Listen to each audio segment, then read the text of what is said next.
as commentators and not look at him and just go, what on the earth just happened there? I mean, if he gets a clean start, there is... Races seem to go badly, and you kind of wonder if that's going to play out as things unfold today. It's not a stat I would want in the back of my mind, and to be fair, I don't think he'll be driving it with a stat in the back of his mind. He'll be focused on one thing today, and that is trying to take the race victory and trying to take the title. We spoke to him after both Donington and Silverstone, and we asked about the title and that title chase. Is that really what he's aiming for? Knowing that he missed the first round, obviously he missed Brands as well, 100% he is focused on winning this championship, because obviously you'd say, oh, why else would you be here? Oh, I just want to win a couple of races like Will Tregurtha had at Donington. No, he is focused on the championship itself. He is focused on maximising points. And so in that sense, you know he's put a little bit of work into this, and you know that he is going to try and check out in the very early stages of the race. Yeah, that's certainly going to be the plan. Just while I was having a look through the statistics there, Marcel Fouzy, I mean, that is an impressive record that he's got. 40 race starts, obviously taking part in all of these support races as well. 12 race wins, 21 podium finishes, and 35 top 10 finishes. That is just... I mean, I'd be wanting to print that out and frame that on my wall for that one. That is really, really something to behold from Marcel Fouzy. He's going to have his work cut out tonight down in 15th place, but again, is one of the outsiders with a mathematical shot at the title tonight, although I think that mathematical shot has been well and truly mortared into pieces by George Boothby. Yeah, the thing with obviously Mr. Super Saturday, Marcel Fouzy, he's done every race on Super Saturday since its inception, not just of the ones this season, has done the two previous to that as well, the two Super Saturdays we had before, and then this whole season unfolding through the Super Saturdays that we've had, has won, like you say, his fair share of races. But days like this are where things get quite difficult. Donington Park, we spoke about at the time, did the 3 support races, did the 2.4 hour race. With it being a 2.4 hour race, it's such a long effort across the day that you just don't really have time to breathe. And for him to do a 2.4 hour race to end the day, so he's got his work cut out for him to even stay focused over the 2.4 hour races. His last 2 finishes of the championship haven't been particularly good, 30th and 11th. The first 2 finishes, though, were 4th and 5th, including that 5th place finish at Donington Park. So I wouldn't count him out for working his way up the order, but like you say, he has got a lot of work to do. Yeah, he certainly does, and I mean, let's not put anything past the realms of possibility here. 2.4 hour race to go, 3 pit stops, points at the halfway mark. I mean, everything literally rests in the next 2.5 hours. Plenty to play for then. It is season finale time in the Best of British Championship here at the Sim Grid. Coach Dave Academy and Thrustmaster guiding us through it. Lewis McGlade, David Christie in the comms booth as it's been all season. It is time to wrap this up with Boothby and Demori on the front row, Bussing and Mesa behind. We'll be getting ready to go racing. Herbenau, our previous race winner with 35 kilos, will be starting from 5th. Then Noj, Van der Kekelt, Kreuzer, Muscat and Soanes looking to sign off the season with the best results possible. Muscat and Soanes will be definitely ones to keep an eye on. Hopefully, fingers crossed, they'll have themselves a nice clean day. Boothby with 2 victories to his name then in the Best of British Championship is looking to make it a 3rd. Let's see what he can do. Green flag is in the air and we are underway for the finale of the Best of British Championship, and running into turn 1 at Rich's Soanes. Oh, sorry, Boothby was under a lot of pressure there from Demori, but no way through. Bussing was looking to the inside as everyone's trying to fan their way out. That's Herbenau diving to the inside and nearly making contact. He does make contact with Bussing. Herbenau, that is going to be a slam dunk penalty, and Sheldon Muscat is spun for good measure. Cameron Bridport gets fired his way through. Novikov a part of that as well. Everyone was just in that calamitous affair, started by Herbenau's ambitious dive at Montreal, and that is, near as makes no difference, a pretty easy decision for me. What I want to know is what heinous, absolutely awful, unspeakable crime has Sheldon Muscat done in a former life to deserve all this luck that he is, or rather bad luck that he's had in this championship? I mean, That boy, how he's not alt F4'd and switched off his PC and just went outside, I've got no idea. But yeah, like that was over egging it to the extreme on that, and yeah, slam dunk penalty. Let's. I hate to be sceptical, but let's. It is uncharacteristic from Herbert now, but I mean he's done it now. Just push on. Just you've got to undo the damage that you've done. He's already several cars ahead. Just get on with it. Did you say egging it to the extreme? I did, but completely unintentionally. Okay, yeah, but no, that's in hindsight, I am taking credit for that pun. No, that's fine. You do you. Herb now, of course, did have a penalty in the first round at Alton Park. It was kind of off camera. Had great pace to keep up with Jan Zemis.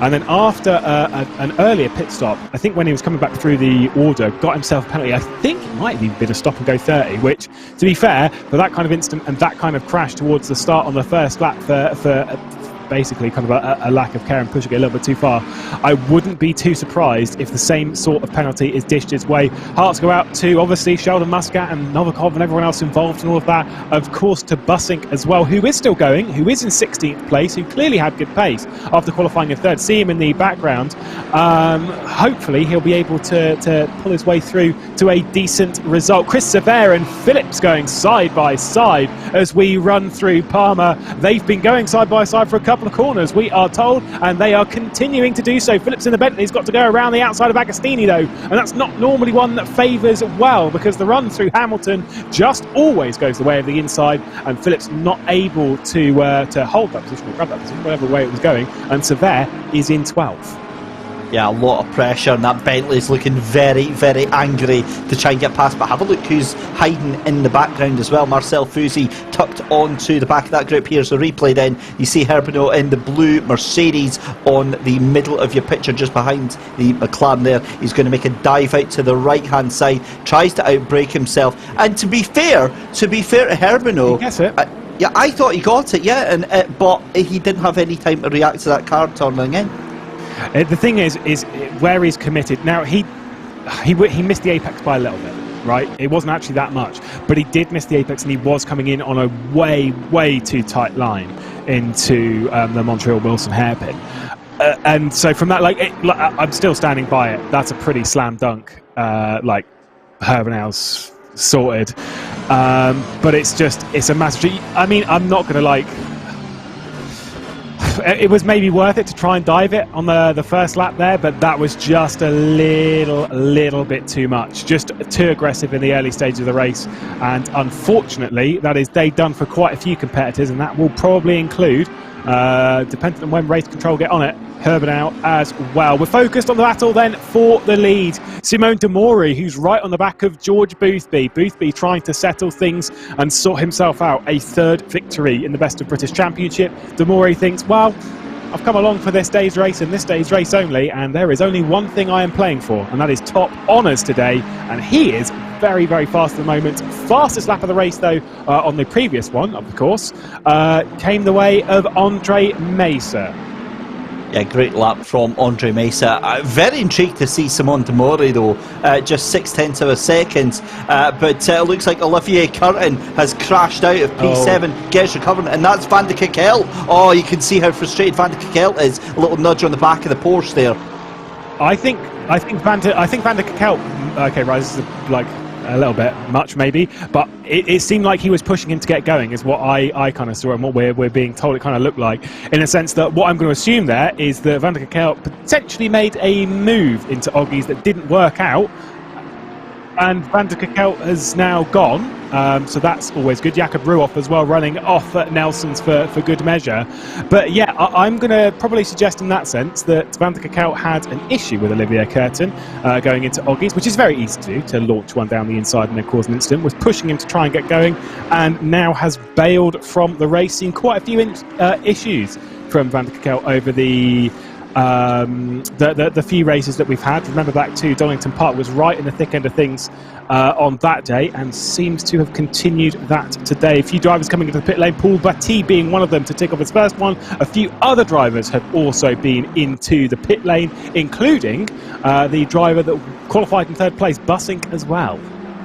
Yeah, great to see Niels van de Kerk taking advantage of that brand new invisibility cloak DLC that was released the other week there, just in the middle of a straight and just absolutely vanishes. That's a very strange one, because you think if he was going to quit the race, he would have just pulled off the track and then alt F4, but it did look like a technical problem, and this is the run into, oh yeah, as you said earlier, that's a slam dunk case right there as well. Niels van de Kerk, absolutely no right to be up the inside there.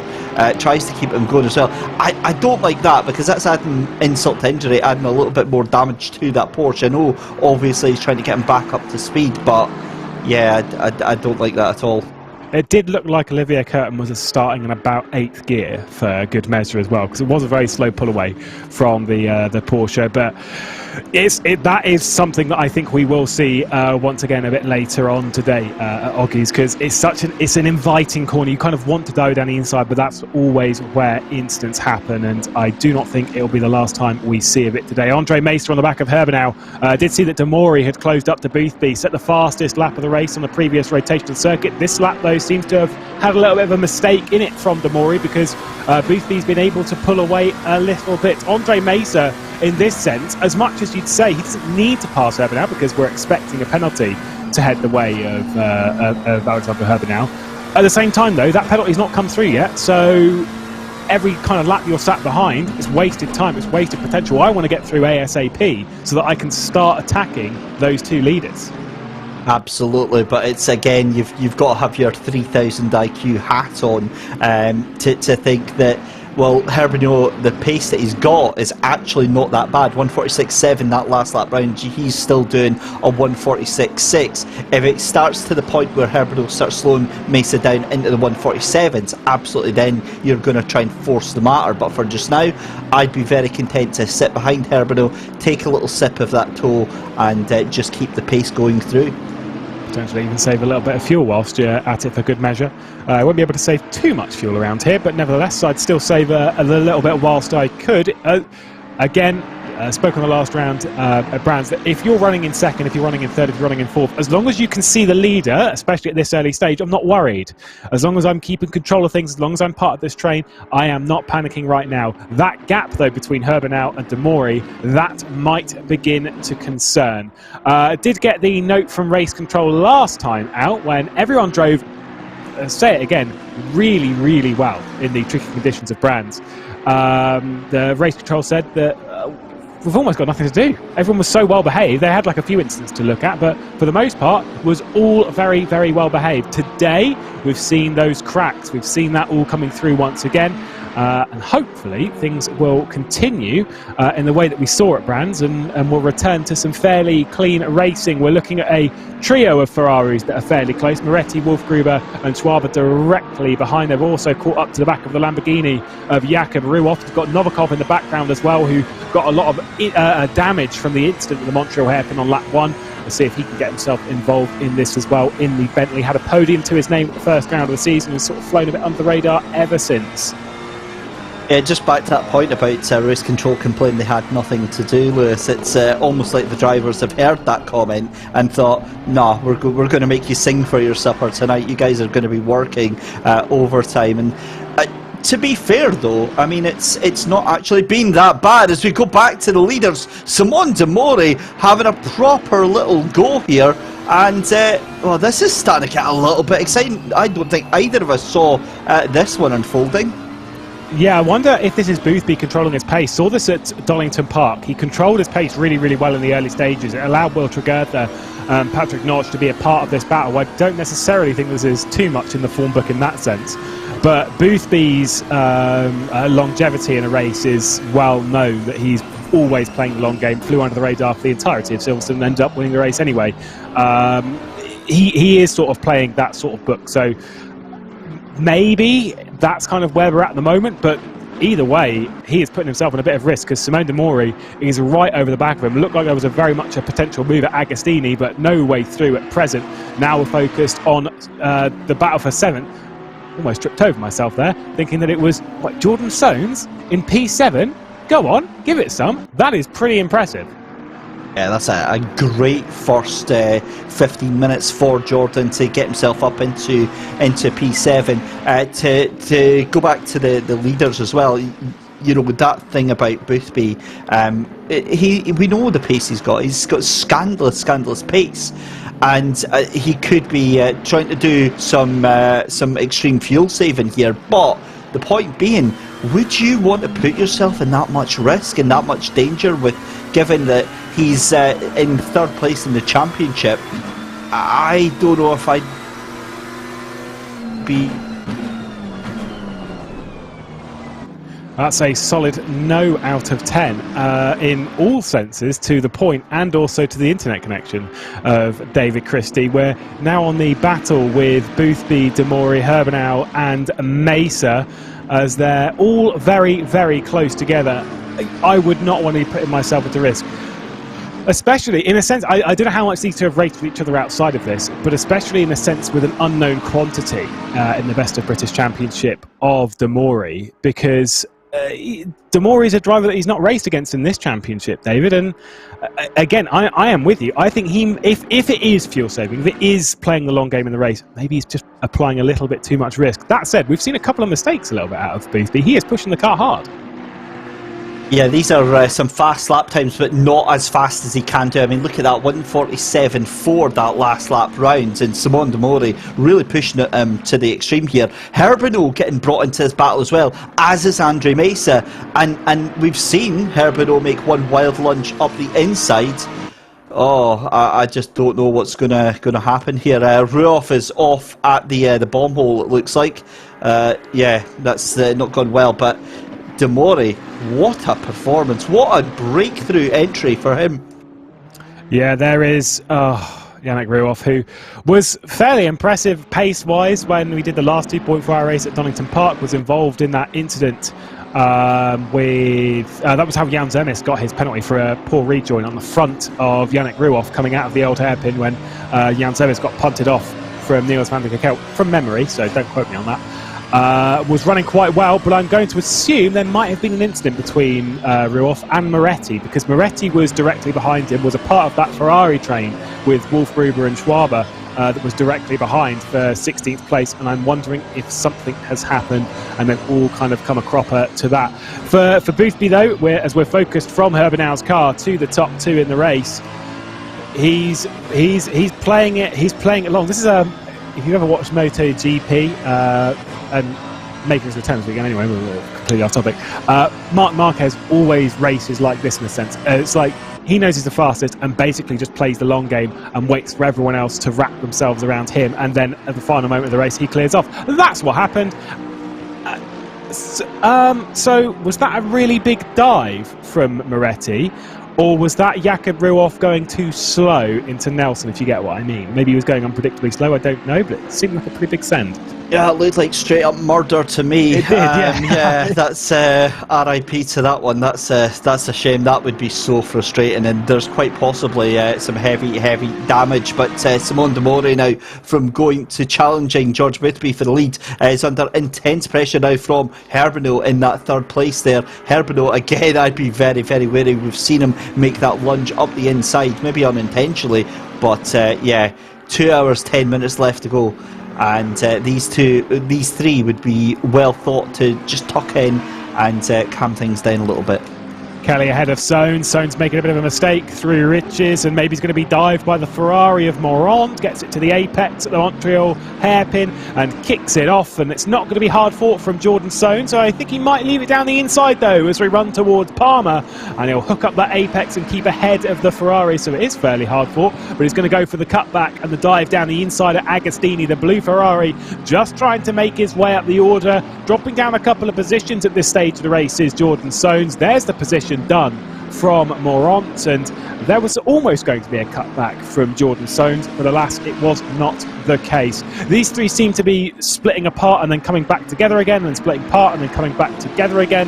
And as we say, I think Boothby is trying to control things from here. Herbenow, though, just to that point, when it comes to his race, remember back to that incident that he had at Alton Park. Again, we didn't see it, but we can still talk about it because he was incredibly apologetic about it in the YouTube chat after or even during the race, because he did retire from that one.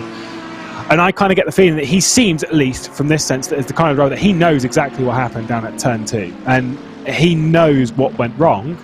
And so he's probably feeling as guilty about it as you would kind of expect, as Simone de Mori did not fancy any part of the apex at Murray's and now might open himself up for a move from Herbenau. But yeah, Herbenau will probably be driving with his conscience right now and thinking, look, I'm not going to risk anything right now. I already know that I'm under fire at the moment.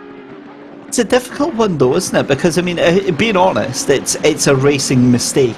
And that's what it is. It wasn't intentional. There wasn't any deliberate malice. He just put it up the inside. The car wouldn't brake as much as he wanted it to, and he made contact. It will almost certainly be a penalty from race control. That's fine. That's what's going to happen anyway. What he needs to do now is almost put that out of his head and just push as hard as he can. He knows he's very likely going to get that penalty anyway, so his best bet is just to keep pushing and see what happens here.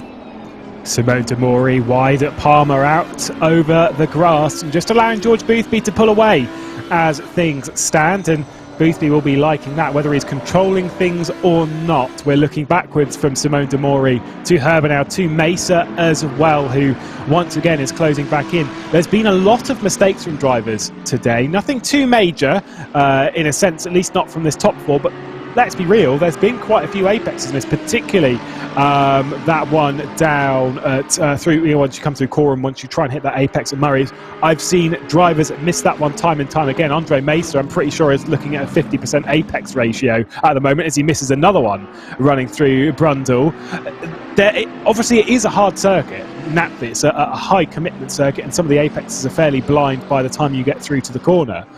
But there is a lot of mistakes coming in as Sheldon Muscat has got ahead of your favourite car, Cameron Bridport.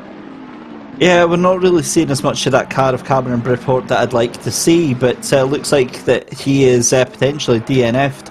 Oh no, sorry, in fact he's just behind him, sorry. But the whole point of that is, with the times dropping down, look, we were doing 146s, we're now into the heavy 147s here, so something's changed. I mean, the track temperature 30 degrees and the air temperature quite warm as well, 22 degrees. It's I think the tyres starting to drop off through that first phase. Obviously we've got 3 pit stops left to go. I'll be very, very interested to see how it pans out. Sones and the number 81 behind him of Sever doing personal best, but in relative terms that's still just in the low 147, so we'll maybe see things pick up pace again in about 20 minutes time.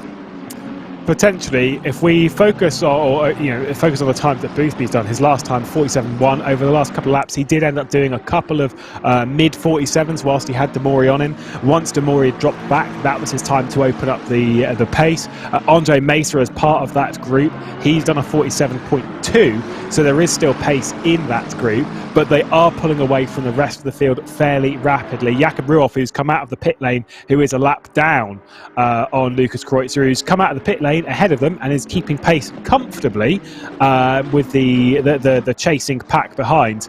Kreutzer, Patrick Noj, Christian Kelly, Morant, Sohn, Sever.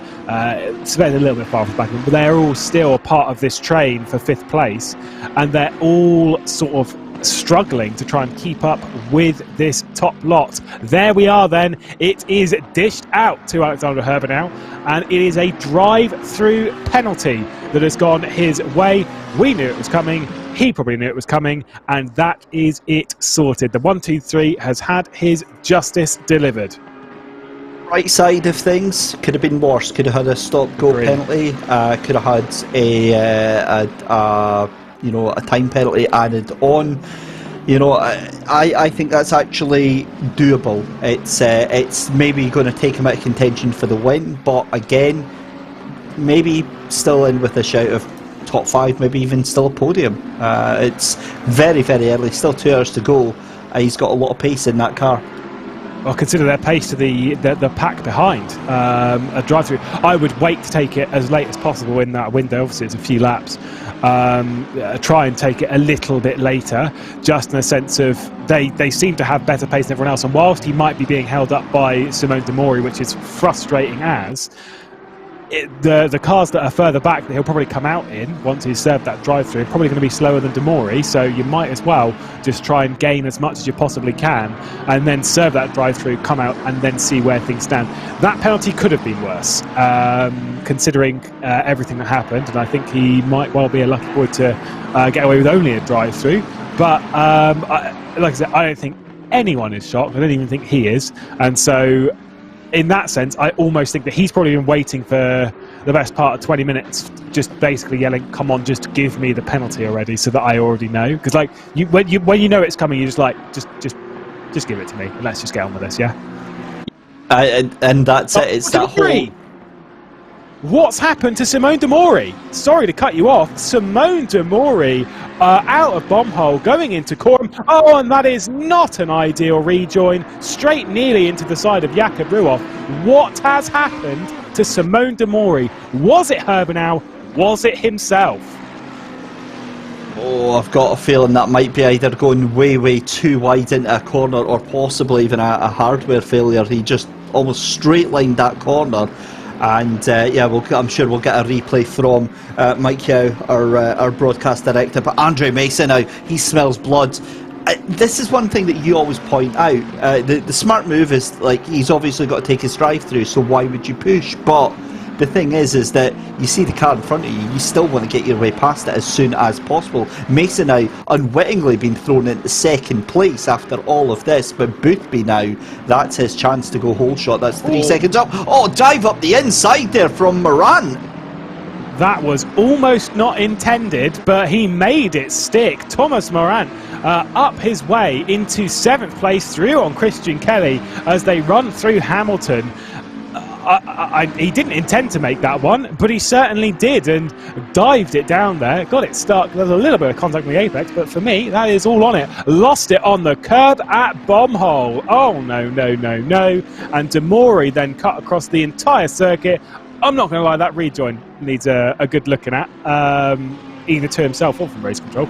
Like, this trajectory here is just, what are you doing, mate? But I mean, he's lucky to get away with just that. Heard of keeping yourself off the racing line, but I think that is starting to stretch the ends of it just very slightly. Yeah, the thing is, there's two separate things. Cutting across all that grass, I mean, I don't know why he just didn't just jump back into the the track, but decided straight line it, go straight for that. And then that rejoin itself, yeah, that was quite amusing. However, I can imagine it wasn't amusing for the car that was just entering the corner there. Ooh, Herbenau's not on the server anymore. Interesting. I was going to say he's gone to serve his drive-through penalty, but unless his drive-through penalty's taken the entirety of my life, he is not inside the top 23, which, considering there's pit stops and stuff involved towards the bottom end, I think Herbenau is out of the race. I'm just having a look on that one. He's in pit lane at the moment, but yeah, he's been disqualified. He did serve it. That's why. So he's been DQ'd. So goodbye Herbenau. Goodbye championship hopes. Yeah, I mean, when I said maybe take it as late as possible, I did mean take it. Yeah, the operative word there being take it as late as possible. You did still say take it. It's, I think, just trying to think of, it just happened in motorsport a few times. There was one that I distinctly remember from DTM at Austria. I think it was Wickens, if I remember correctly. And he got given a drive-through penalty for something which was pretty rough. And whilst the entirety, the team was arguing the penalty for, laps and laps, and for some reason, unknown to literally everyone, they told him to stay out because they're going to argue the penalty. Now, whilst a penalty, if it gets served and you come in and serve it, then I get it, it's too late and whatever. But let's be honest, race control don't tend to overturn penalties. They're never going to overturn a DQ, and in this sense, they certainly aren't, because they can't. For realistically in that scenario, why would they? Maybe a little bit short-sighted. I don't know quite how he's made that mistake, but just either way, just completely forgot to come into pit lane, and Day done, I am afraid. Nevertheless, we've still got plenty of battles on circuit. Morant is one of them who's been working his way forward and is now on the back of Patrick Nage. Brilliant little effort there. What I'm also surprised is Simon Demori, he's only down to third place now, with the fact that Herbino has DQ'd from the race itself. That is impressive. Yeah, as I say, Demori will just start his march back up and try and close down on Andre Mesa. I think George Boothby is well and truly gone at this stage. Just done a 47.3 on the previous lap. Mesa's done a 47.3 as well. Demori's done a 47.4, but Demori is quite considerably faster than the chasing pack behind. Another penalty coming through. You can see it on your screen there. Moretti getting one in the 992. That was on Jakob Ruoff, drive-through penalty. That would have been coming down through Brundle and Nelson. That massive dive to the inside that just absolutely sent the Lamborghini off the road. Never the nicest to say, is it? But I've got no doubt whatsoever that that's not going to be the last time we see that in the next 2 hours. I can't believe we're already into 2 hours left to go. We're surely going to start seeing pit stops soon, Ruoff into the pits, but again, all of those top 20 need to start coming in for the pit stops. Would you pit though?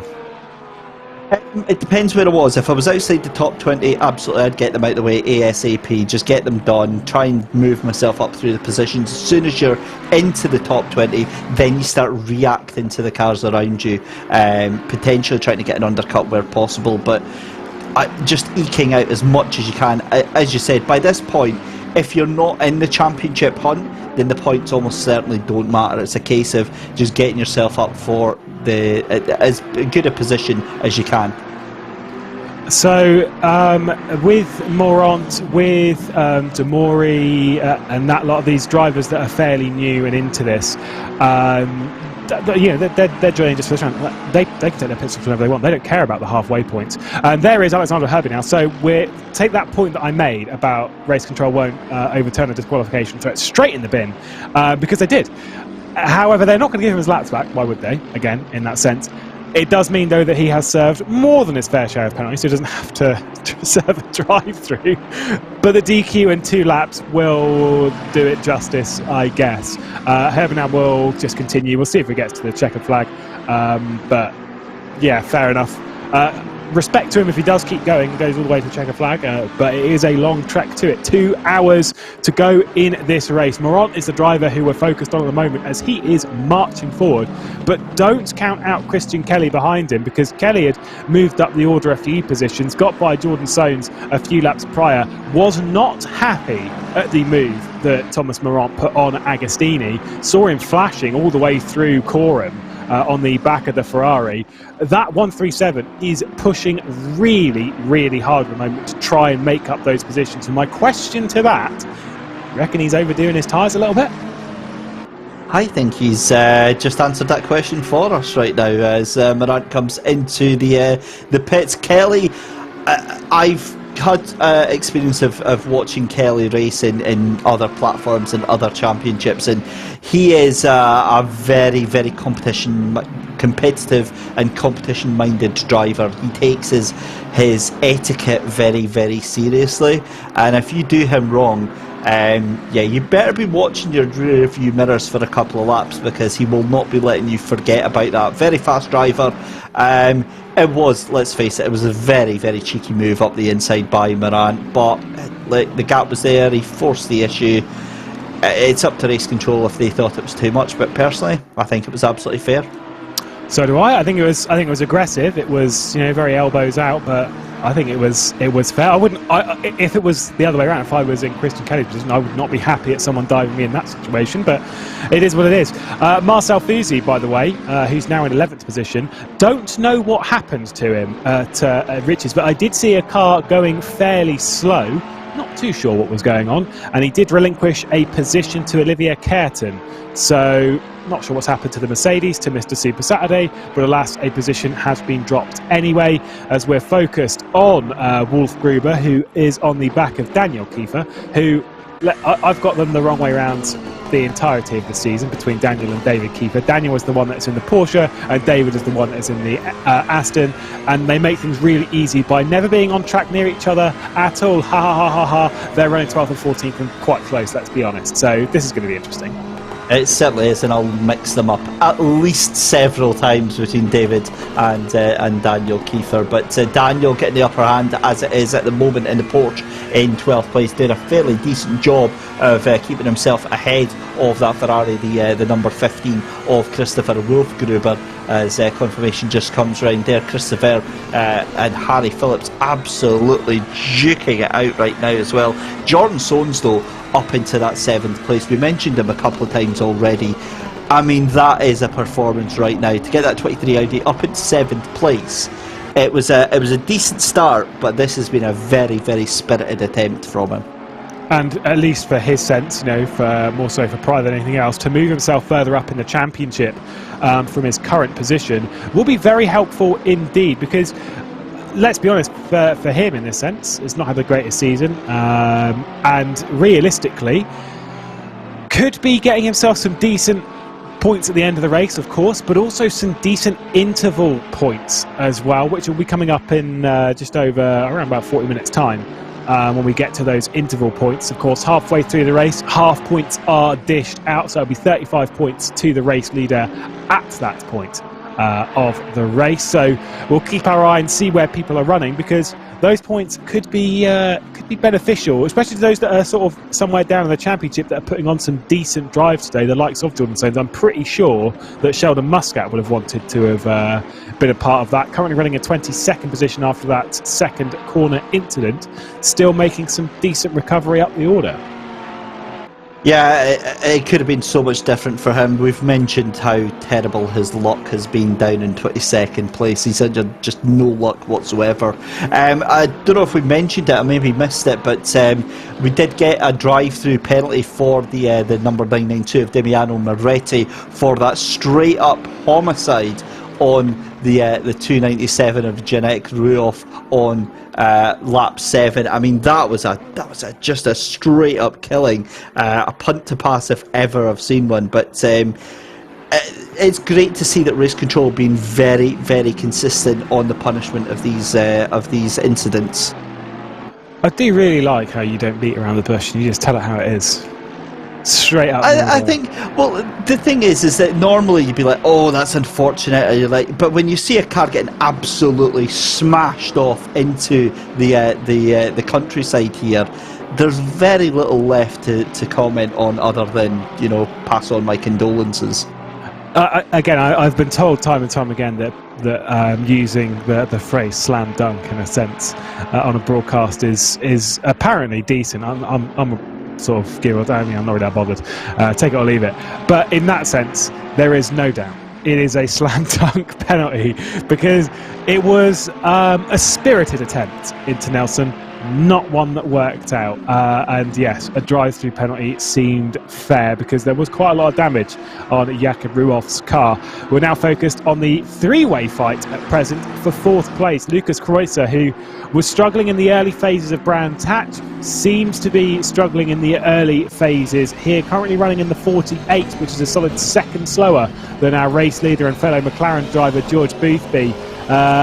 Lucas Kreuzer, I say, he's worked his way up the order in the championship, has finished 6th, 5th and 6th in the last few races, and now holds himself up in that position as Christian Kelly comes into the pit lane for his first stop.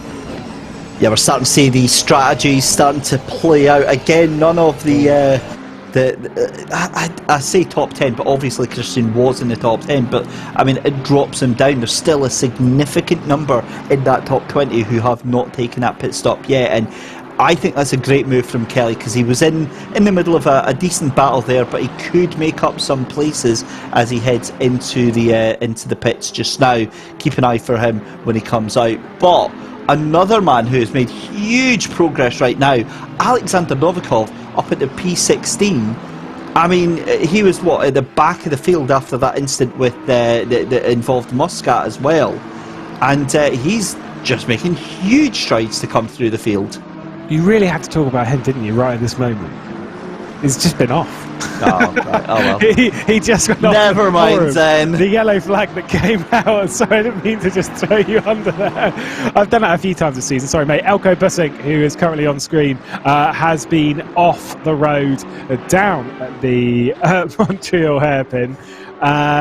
Just been sent packing himself. So for the second time coming a cropper at that corner, whether it's by himself or courtesy of someone else's misfortunes, it is another one for the Audi man, who started out today in such a good sense. Brilliant qualifying up in third place. The race is not going his way as he is down in 20th. Has taken a pit stop though, the first of 3 across the final race of the season. Battle continues here as Lucas Kreutzer, Patrick Noj closing in, or still very close. A reminder obviously that Christian Kelly came into the pit lane, but they are being closed down on by Jordan Soanes behind. Let's see what happened to the 43, and I'm pretty sure, considering how everyone is, it's by himself.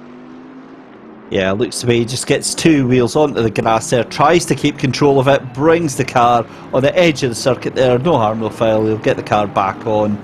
Yeah, I'm not a fan of that.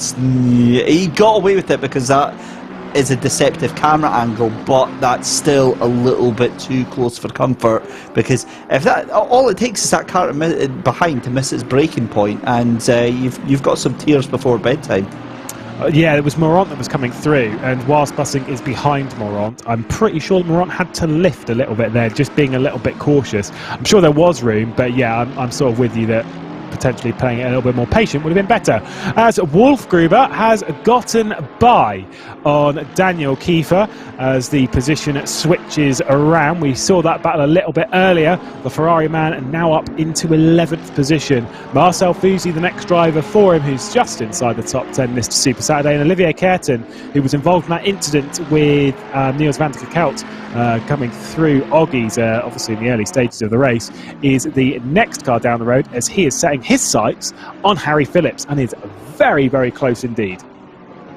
Certainly is, and what a race we've already had. We're barely even, half an hour into the race here. It has just been so much action, but it's nowhere near what I thought it was. I thought George Boothby was going to absolutely sail off into the sunset for all of this race, and that's not happened. I'm really, really glad for that. Fair enough, Andrew Mesa really struggling to keep up with him just now, but for that first 15 minutes, yeah, I was starting to get a little bit curious as to what Simon de Mori had in the tank for that one. Lucas Kreuzer, one of the championship challengers ahead of Naj right now. Again, 2 hours left to go. This is all going to unfold in front of our very eyes. Let's talk championship then, because this is where things get important. As much as George Boothby's leading the way, we're not too far away from points being dished out in the race at the first point, because obviously we've got interval points, the halfway points, about half an hour away before we get to it.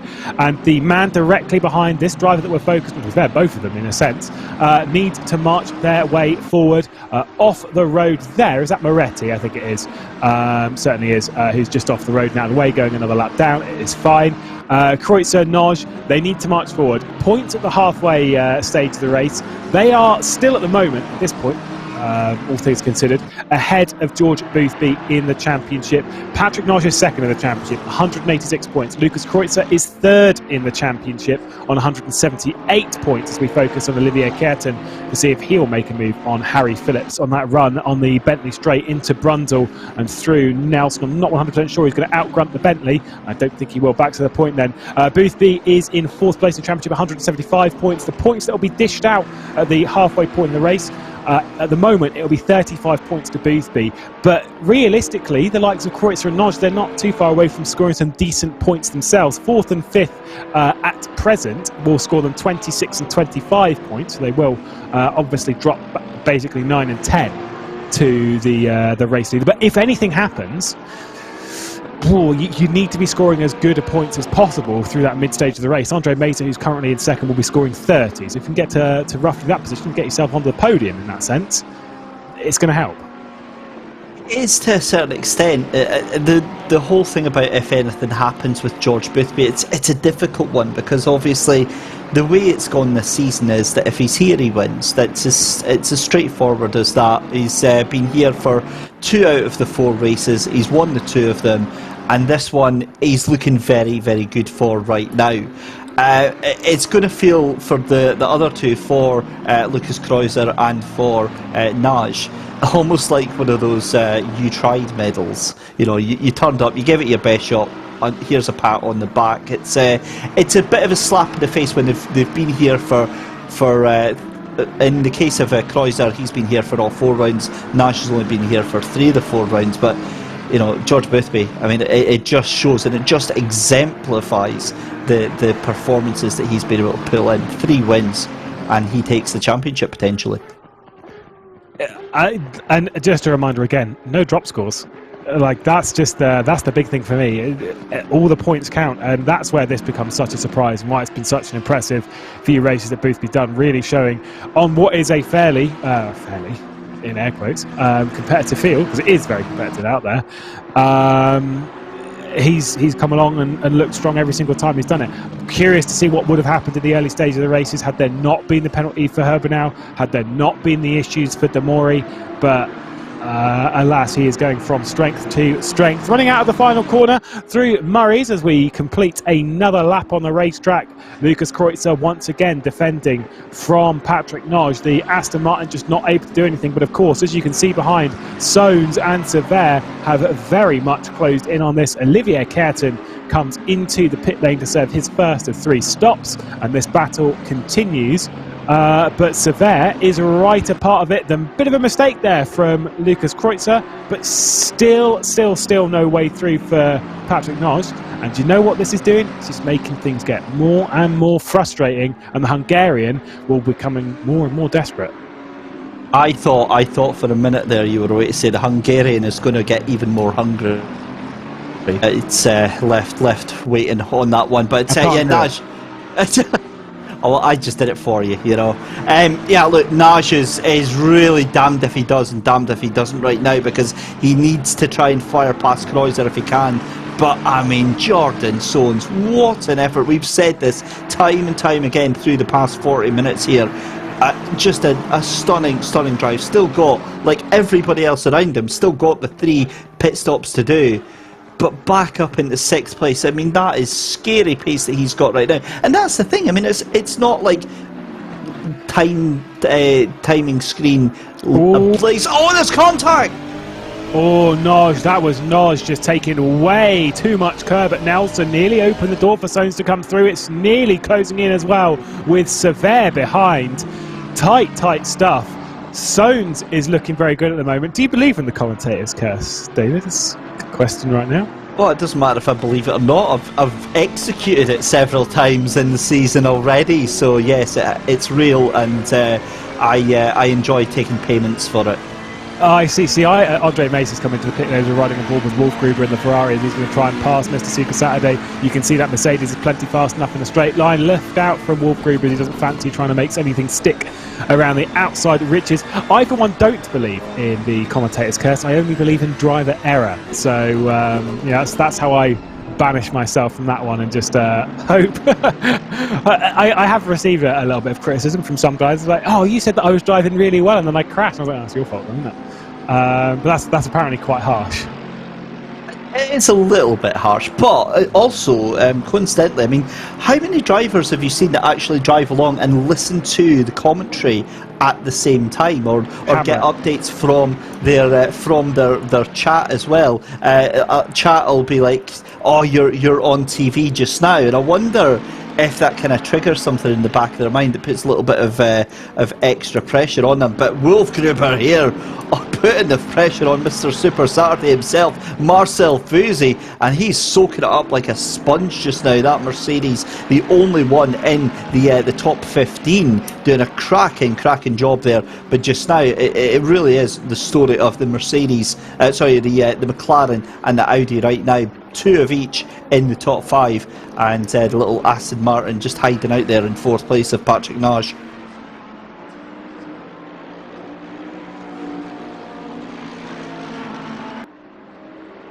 Oh, there we go. No, I was just pressing. Who knows? It's just a Discord. Welcome back. It's fine. I was going to say that Michael Hamlet, Mr. Simgrid, was that of one that would drive with the commentary in the ear. And I'm not going to lie, I can't think of something more annoying than having a commentator yelling stuff in my ear. But I do actually think that as Harry Phillips comes into the pit lane from inside the top 10, so a few drivers coming in from that position, there is a part of that. I mean, even if you know, when you're in qualifying and you know you're on a great lap and you're seeing those times coming in, you're thinking, this is a really, really good lap. And then you kind of think, what if I'm on the broadcast at the moment?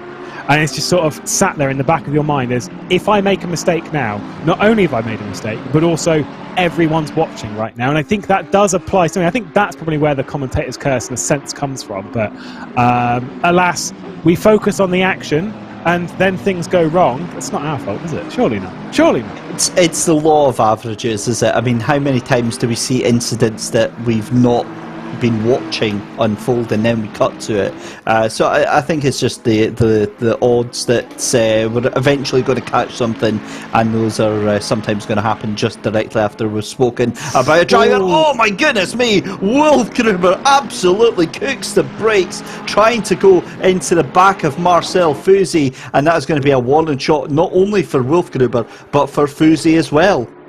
That was terrifying. Said that it wasn't the last time we'll see it today, with that incident when Olivier Curtin copped one on the back from Niels van der Kekelt. Someone's off the road. That's Jakob Ruoff, who's just going a lap down, as he'll be passed as well, I think, by Moretti as well at the corner that he went off at, courtesy of Moretti a good few laps ago. We're again, still not the last one we're going to see at Oggies today. I am absolutely sure of it. Four-way battle still raging on for third place. Everyone desperate to go as far as possible to get themselves as many points as possible when it comes to the interval points. Boothby, Demori way ahead of this group. Kreuzer, Noj, Sones and Sever all a part of it. Marcel Fusey and Wolfgruber are very close. And as I say that, Wolfgruber comes into the pit lane.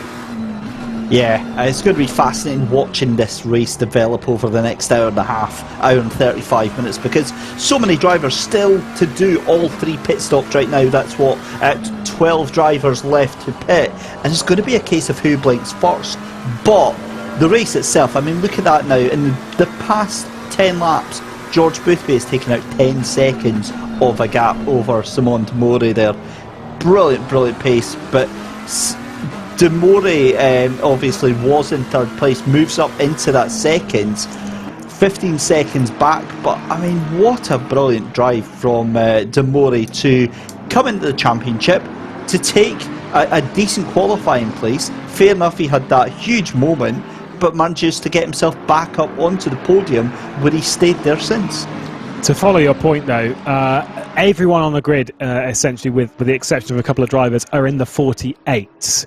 As there we go. Ooh, Patrick Noj battling it out with Sones. I thought he was letting through Sones there. Sones is going to try and leave it to the inside as they hit the apex, and they hit more than the apex. There we go. Nelson goes round, and that was second in the championship. Patrick Noj. We'll take a look at that one again. But just racing a little bit too hard in a corner that is exceptionally difficult. The entrance through Brundle into Nelson is massively complicated. To do yourself is hard enough. To do side by side is near impossible. And we just saw the conclusion of that. Well, again, this is one of those moments where I wish our broadcast director had some sound effects queued up ready to go, and you just want that sad trombone to be playing, that wah, wah, wah, wah.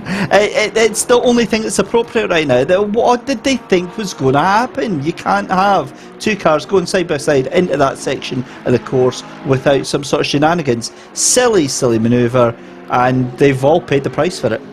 Final 10 minutes of the race, I am all over that move. You know, like, yes, it didn't work, but I'd be all over trying it in the final 10 minutes. Give it a go, because you're racing for position, you're racing hard. Why not? An hour and 34 minutes to go?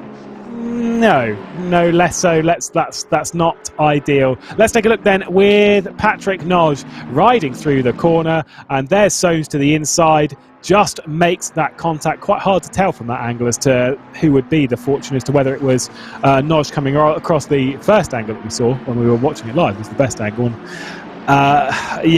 Alas, it doesn't really matter either way. It has happened.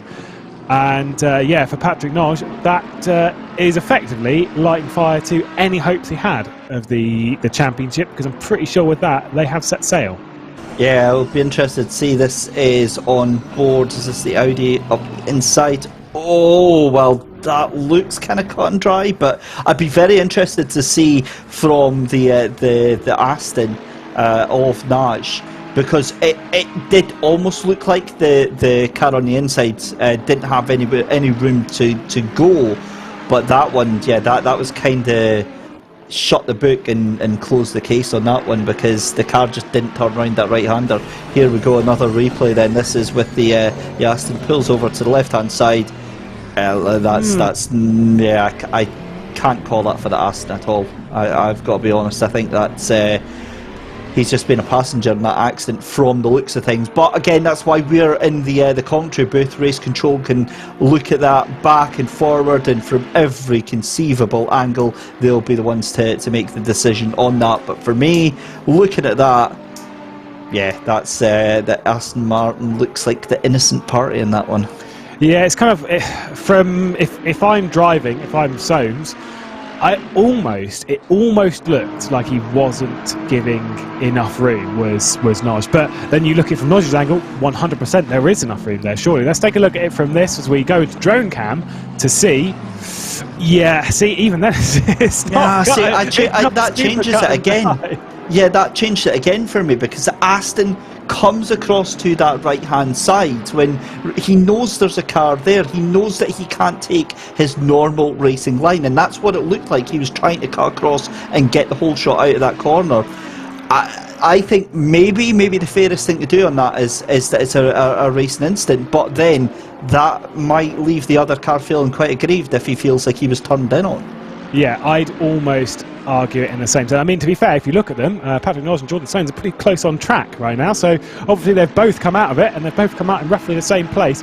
I would almost say, because in a sense, I think that Noj was giving enough room, and it almost looked like Soames just jumped just a little bit, but he did seem to hook the apex fairly nicely, in a sense that it seemed fairly 50-50, and it's kind of one of those things where you have contact in that sense, where it's just so light between the two, because it wasn't a heavy bit of contact between the two. It was just enough to send them round.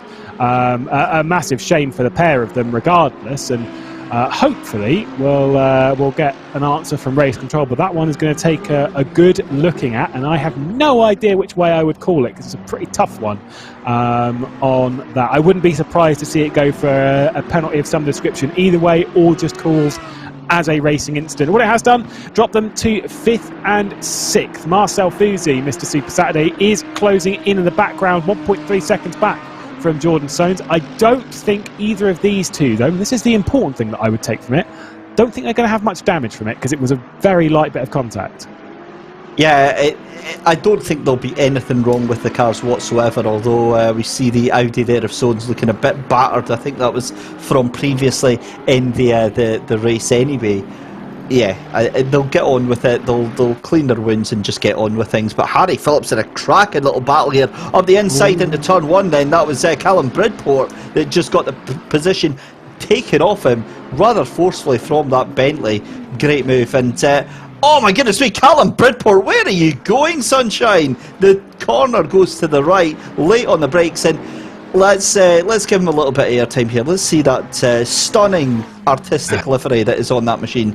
Good man, now you're on board. He was off to take the motorbike penalty lap there. That's around the exit of the Montreal Agostini, the Montreal Wilson hairpin. Interesting one. Not an ideal line, but gotta say, I said it time and time again this season, if there's a car you don't want to bully, it would be that of the Bentley. And if you do want to bully people, you'd be in the Bentley. And it seemed very much the case of what Harry Phillips was doing there, because he was really assertive with his positioning on circuit. And it was a brave move around the outside of Richards like that. But, I mean, he was committed. I respect that a lot. Like, that was that's brave, going around the outside there. And, yeah, made it stick. Where, I mean, again, I'm sad that it's the final race this season, because what if we never get to see that livery again? It's very disappointing. is, and one of these days I might even get to pronounce his name right, because of course it's Cameron Bridport, not Callum Bridport. So yeah, my apologies on that. It was the glare from the Comic Sans MS that completely distracted me. I'm actually on board with that livery, so much so now that we actually have to have, for an entire broadcast, the entire broadcast overlay package replaced with Comic Sans MS. Ooh. I mean, like, could you imagine that? It's the same sort of sadism, like people that have Samsung phones with that horrible Comic Sans style font on it. It's just, you see them with the screenshots, you're like, what sort of a monster are you? I mean, look, I'm all for that livery. If this whole overlay turned to Comic Sans mid-broadcast, which I'm sure Mike Yow will now try and figure a way of doing, I'd leave. I just unplug my internet and walk away. Yeah, I'm hearing the rumblings in our ear from the production team. There's now going to be emails sent to Kunos to make this happen. And for everyone that's watching the broadcast, I wholeheartedly apologise if anything actually does come out of this, because that is a fate worse than death. But back to the race, and we'll have a look at this. Chris Sever having a decent run now, trying to catch up to the back of, is that Lucas Croydon in front? The 96. In fact, no, sorry, he's just got Naj just very shortly behind him. But yeah, Sever doing a cracking job up into 4th place again. Now we're down to about 10 cars that haven't done the pit stop so far just now. Yeah, Paul Baptiste worked his way up the order after the pit stop. Did not qualify particularly great. I think he qualified down to like 20th place. Or somewhat. Has worked his way up the order, is now running in 12th position after the pit stops. Obviously he was one of the first drivers to take it, as we focus on this battle for the podium position at present. Lucas Kreutzen, Chris Sever, Patrick Noj behind, by the way, was closing back in a little bit. Kreutzen's last lap a 48.5, and then Sever's lap 47.7, so obviously he closed that gap back in. Patrick Noj did a 47.6 in the previous lap. Got to give another shout out to him, race leader. You know it. You know what he's lapping. It is fast. It is a 47.0, which is 1.5 seconds faster on the previous lap of the circuit than Demori and Kreutzer behind. Mad speed from the 666 car, and absolutely no one is shocked. Yeah, it's difficult, isn't it? It's 32 laps in, and we're just like, it's a foregone conclusion. He's just absolutely nailing it left, right, and centre. And what is great as well is, look, even if you're not on the same sort of pace as George Boothby, and quite frankly nobody else is right now, I mean, what a masterclass to be on the same track and just seeing the performance that he's putting in. If you're into sim racing at all yourself and you're watching this and you see the lap times that he's putting in time and time again, you're then starting to pay attention to how he's able to do that. You're watching the lines that he's taking, you're watching the way that he's driving the car, the strategy that he's doing with the fuel and things like that. I mean, there's so much to learn from performances like this. Obviously, for folk watching a race and they see a car out in front, it can look pretty boring if the car's out by 20, 30, 40 seconds. But for racers, instead, they're looking at this thinking, hey, this is free education for me. What's he doing so differently that I'm not? What can I learn from this? There's always something going on when you're watching guys. Always focus on not just the guys that are leading, but just everyone. Because if there's someone running a different strategy, why are they running a different strategy? Speak of Paul Batty, who's been into the pit lane for the second time, so he's going to come down and just get to one pit stop to go. As Batty decides to come down pit lane, has done all right previously in the season. Obviously last time out got himself a podium for good measure, and a pole position as well. Being told that there was an issue back here, and you can see that Morant is now ahead of Ilkka Rantanen. Allegedly, what we're hearing is that he has absolutely launched it down the inside at Montreal, and to be fair, I'm going to believe it, because we've seen Morant do the same kind of thing earlier in the race to Christian Kelly down at Agostini, and seems to be a driver that does love a good send. Ilko Bussink as well as a part of this for Rookie Monsters, as he's on the back of Ilkka Rantanen as well. It's been a fantastic race for Moran. He's really, he's just not taken any nonsense whatsoever. And since this is the last race of Best of British for this season, we can kind of do what we like with things. So I think we have to make an award for him, the inaugural Yeet of the afternoon.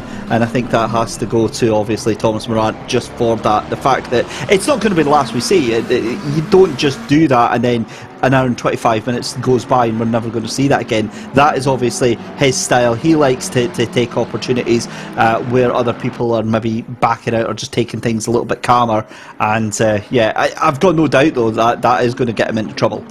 Sever to the inside, gets the move done on Kreutzer. That has been a move waiting for half an hour, and finally Sever has got himself up into third position. That is bad for Kreutzer in any sense when you consider it not only to his position as as present in the race, but also to the championship. We're only 10 minutes away from points being dished out at the interval, and that will cost him a couple, obviously moving from third to fourth, so not ideal for Lucas Kreutzer. Great stuff from Chris Sever. Let's take a look at this instant.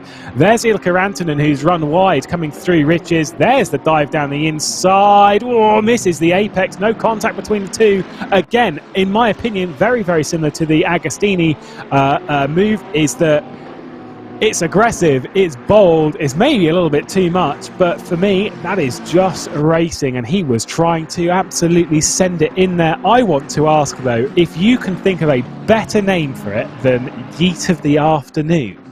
I will unofficially, and probably even, to be fair, Mike Yao and Michael Hamlet might even make it officially, surely, a thing. Just think of a better name, because Yeet of the Afternoon, it's not ideal. Well, I'll have to get my brain thinking. The ability for me to multitask has never been something I've been known for. And there goes Naj up the inside of Kreutzer. What a move! Kreutzer makes a mistake at turn one, and that is going to be Naj every single day of the week there. Soames as well is close. He is moving his way back up the order. Is Patrick Naj. He needed that position. He really needs the one on Chris Sever as well, and he needs it in the next 10 minutes time. We'll see what he can do, because he is closing in as things stand, has marched his way back up a part of this group and is now fighting it. Soames is going to try and make it stick as they come out of Agostini towards Hamilton. A little bit of a mistake once again from Lucas Kreutzer. It's been a costly couple of laps from Kreutzer, and the Germans dropping backwards. There's another mistake on the exit of Hamilton, and Soames once again back part of it. No way through at Oggies though, and there is no Yeet of the evening from him. Well, that's a bit of a stretch. We'll give it a go. Not good for Kreutzer. Difficult. David's poor hashtag. Come on, guys, really? Is that where we're going with this? And there we go. Soames up the inside there. And Kreuzer's a bit of a sitting duck right now. It's backwards for him. Where's Moretti come from in all of that? He was right behind it. He just decided that, I don't really fancy Brundle or Nelson the lap. I'm just going to do myself a little bit of lawn mowing and just carve a cross. I don't think David's poor hashtag makes a particularly good award for move of the evening, but if that's what it's going to be called, we'll call it David's poor hashtag Yeet. There we go. So either way, switching of positions, and Kreutzer's struggles seem to continue. Let's see what they've done on the previous lap, as Sever did a 48.3, Noj with that move did a 48.7. It is now or never for the Hungarian, as he needs to close that gap, but not only close it, he needs to get through. If he has any hopes, any aspirations of winning this championship, now is the time to make it so. Over an hour through the race, hour and 20 minutes left to go, and 8 minutes away from our interval point being dished out. It's surely got to feel, Lewis, at this point in the race, no matter what you do, it's got to feel so disconcerting, because the pace, the unrelenting consistency that George Boothby has had in the lead of this race, 147. In fact, actually, let's go and have a little look at this, because just to prove a point, the past, what's that, 1, 2, 3, 4, we'll exclude lap 33 where he was into the 148s, but for the last 32 laps, he's been in the 147s. I mean, that is just absurd. It's crazy pace from George Boothby, and he only has an hour 20 to hold on to this, and it's almost like it doesn't matter what Naj or Kreuzer do. They can throw everything, they can throw missiles at Boothby, and nothing is going to stick right now. All that matters is Boothby getting across the line ahead of them. As I say, it's to put in reference, so we're not just throwing numbers at you when it comes to 47s, and what does that mean? He's just on a 47.3. What does that mean? Let's compare it to everyone else. I mean, Lucas Kreuzer's bad example, just at a 51.4. Obviously, he is dropping backwards like a stone. That lap time's not super duper representative, but regardless, it is out there. Demori behind, 47.5. Sever, a 48.2. Naj, a 47.8, as we focus on him because he is closing back in on Sever at a very important time for him. 47.8, 48.0 for the next car, 48.6, 49.5, 49.4, 48.3. So these drivers are all basically in the either very high 47s or they're in the 48s, maybe even a little bit slower than that. And every single lap of this race, with the exception of one or two, Boothby has been laying down 47s, and not only 47s, but good 47s as well. When a driver is on top of it, when they're driving fast, when they are driving consistent the way that he is, they are almost unbeatable. The only thing that can really defeat him in this sense is a lapse in judgment, which, yes, does happen, but it is exceptionally rare, and based on his Donington performance, I'm not 100% sure. The second thing, though, is traffic, which can be a problem, especially around here, because if you catch traffic at the wrong point, if you catch it running down into sort of like on the Bentley Straight, if you catch it before you get to Brundle, or just, sorry, if you catch it after Brundle, you're basically sat behind it around this section. Whilst you can get out of the way, it can be very, very easy to wrong foot someone when you're a lap driver just trying to get out of the way around this section of the circuit, because it's such a high commitment part. It certainly is, and again, I think that the talent that Boothby has got, he just seems to take that in his stride, because that is something that we have seen and will see throughout the course of the next hour and 20 minutes. I mean, if you just look at where he is on the track map just now, he's already got the number 15 and number 91 of Wolfgruber, and Andre Mesa. Can you believe Andre Mesa is about to get put a lap down, albeit very, very briefly, because the cars have got to make their first of 3 pit stops. But I mean, what a fall from grace from for Andre Mesa, because he's only done 1 pit stop, so he's not like massively lost out. It's just been a horrible turn of events for him. Here's Sheldon Muscat. It's amazing that we choose to go with him when we say the word terrible turn of events, because that's exactly what has happened to Sheldon Muscat here in the Bentley. Again, 2 pit stops done, so making a decent recovery drive actually, up into 14th place, and given that the top placing car that's already pitted is Olivier Curtin in the 7 Porsche, that's not a bad little comeback drive for Sheldon Muscat. He's working his way back up the order. We saw Ilkka Rantanen come into the pit lane for his 2nd stop, so he'll be in. Only a few drivers have completed it. Ilkka Rantanen will be one of them. Bussink and Paul Batty are the other drivers that have completed 2 pit stops. They'll be their way a little bit further down the order. So Sheldon Muscat with just the 1 has Christian Kelly closing in. I say it's been a decent recovery, but it's just a massive shame for him. Obviously, with that incident that Herbenau was involved in on the early stages of the race. Seeing pit stops coming at this stage of the race is a little bit odd, naturally, because we're closing in on points scoring time, as Alexander Dorocott is trying to get that position done fairly easily on Schwaber, whose pace has really not been good. And the Bentley Straight, weirdly enough, in a shocking turn of events, favours a Bentley as he passes the Ferrari, swoops down, completes the move into Brundle, and you won't see many easier than that. David Kiefer closing in on Daniel Kiefer. Would be really handy if one of them was just called like Bobby or something, but we'll roll with it. Maybe we can have a vote to just pick one of them, and they're Bobby in future SimGrid events. But either way, the 2 of them are battling it out, closing in. This is probably, as much as I say that they've all been quite close in the season, they haven't actually, I don't think we've seen them battle this season. We haven't, not that much on the track, and it's actually a turn of events because it's actually David Kiefer that's behind Daniel right now, and David's actually ahead in the championship by a considerable margin, by 23 points right now. So this is a fair scoop for Daniel in that Porsche right now to take 8th position just now. I don't think it's going to be enough to turn the positions on their head, but David's not going to be enjoying this one being behind to Daniel for sure. Obviously, it's not quite as complicated. Being reminded as well, it's not quite as complicated as the driver Lucas Müller and the other completely different driver. However, not only a different driver, also driving for the same team, Lucas Müller really threw us off for the Haupt Racing team at the VCO World Cup just a couple of weeks ago. Next round of that coming up in 4 weeks' time, the Thrustmaster 24 Hours of Spa. Be there or be square.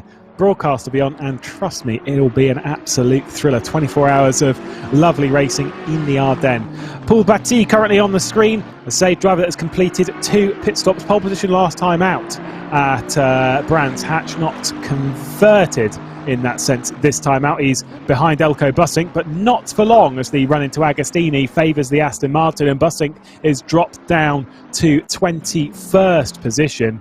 But Bussink's pace around this circuit has been fairly favourable. Just a shame again for the early lap carnage that basically just sent him down the order. He is running in the 48s at the moment, which, to be fair, for drivers around this point in the race, is not bad. It certainly isn't. It's a reasonable result, and definitely not one to be scoffed at. But Christian Kelly, all over the back of Muscat right now, and as they start another lap of this 2.9 mile circuit here at Snetterton, it's always about this run down to turn 1. But Muscat, I mean, we've obviously mentioned how unlucky he's been this season, and what makes it frustrating is because he's a fast driver. Oh my goodness me, Christian Kelly up the inside of turn 2 there. Oh, that could have been so much worse than it did. Thankfully pulls out of it at the last possible moment there, and Sheldon Muscat must be looking at his rear view mirrors thinking, oh god, not again. Yeah, that was looking like it was going to turn into a fairly calamitous affair. Fortunately for everyone, not so much. Back to the Kiefer battle for 8th place as Daniel continues to lead David, and we have just ticked over 1 hour and 12 minutes complete, and that means that the interval points are being dished out. Half points at the halfway point of the race. So in that sense, George Boothby has just netted himself 35 points for his current position. I was watching that, see if Schwab was going to try and make a move down on Doricott. As soon as that halfway point has passed, Jordan Soames is like, right, I've got my points. He scored 24 for good measure, by the way, and has thought, right, I'm out of here, lads. I'm in the pit lane. I'm getting myself some fresh stuff, and we're going to carry on with the second half of this race. Smart move, get those points, get in pit lane, get on with the race.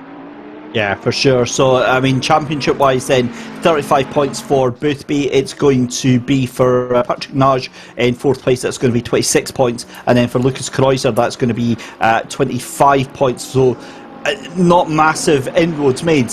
But again, that is I believe that takes it to within 1 or 2 points now within the championship for Boothby. And anything else now is just going to be the absolute icing on the cake. So really now this is it. This is the race for the championship in this final hour and 10 minutes. If for whatever reason something does happen to Boothby, it all goes wrong for him. Still no move from the Aston Martin of David Kiefer on Daniel. No way through at present. The car behind is Herbenau, who's a couple of laps down after the early incident, drive-through penalty disqualification, returned to the race, and now just driving around trying to get himself to the checkered flag. Again, I said I'd give him some respect if he gets his way to the checkered flag, and he seems to be fulfilling that prophecy. The question is, though, if you're Patrick Nage, who didn't get by Chris Sever, by the way, so he obviously lost out a couple of points in that sense. If you're Patrick Nage, if you're Lucas Kreuzer, what do you do? How do you try and claw this back as Demori comes into the pit lane? Attack. That's all you can do. I mean, as it stands, Patrick Nage still in the lead of the championship. I think, from my very rough calculations, by only 2 points. I think Nage is on 212, and it's going to be Boothby on 210. But I mean, it's all still very, very close. That means that Naj, Kreuzer and Boothby are now separated by 4 points in the championship. I mean, that's absurd. Let's let that sink in. We've got an hour of racing to go, and your top 3 championship contenders are now split by a handful of points as Patrick Schwab comes into pit lane. I'll get the calculator out and I'll confirm that in just a second. I was wisely informed after I did the last time I did it. I was going to do a spreadsheet and like pull together some numbers and be like, this is how it would work and blah blah. But I was wisely told the last time I did it, and I got it completely wrong, to never ever trust a commentator's maths, because we're not good at it really. Because we hype everything up and we're just like, oh, it's close. It's oh no, it's the championship finished like 3 weeks ago. Alas. I think it is fairly close, but all things considered, Boothby, if the race was reset at this point, we would be looking at something fairly incredible here. With Boothby's position on the road, yeah, sure, he may not be the championship leader yet, but he is in every position and right mind to be clinching that at some point. He effectively, near as makes no difference at this point, has one hand on the trophy.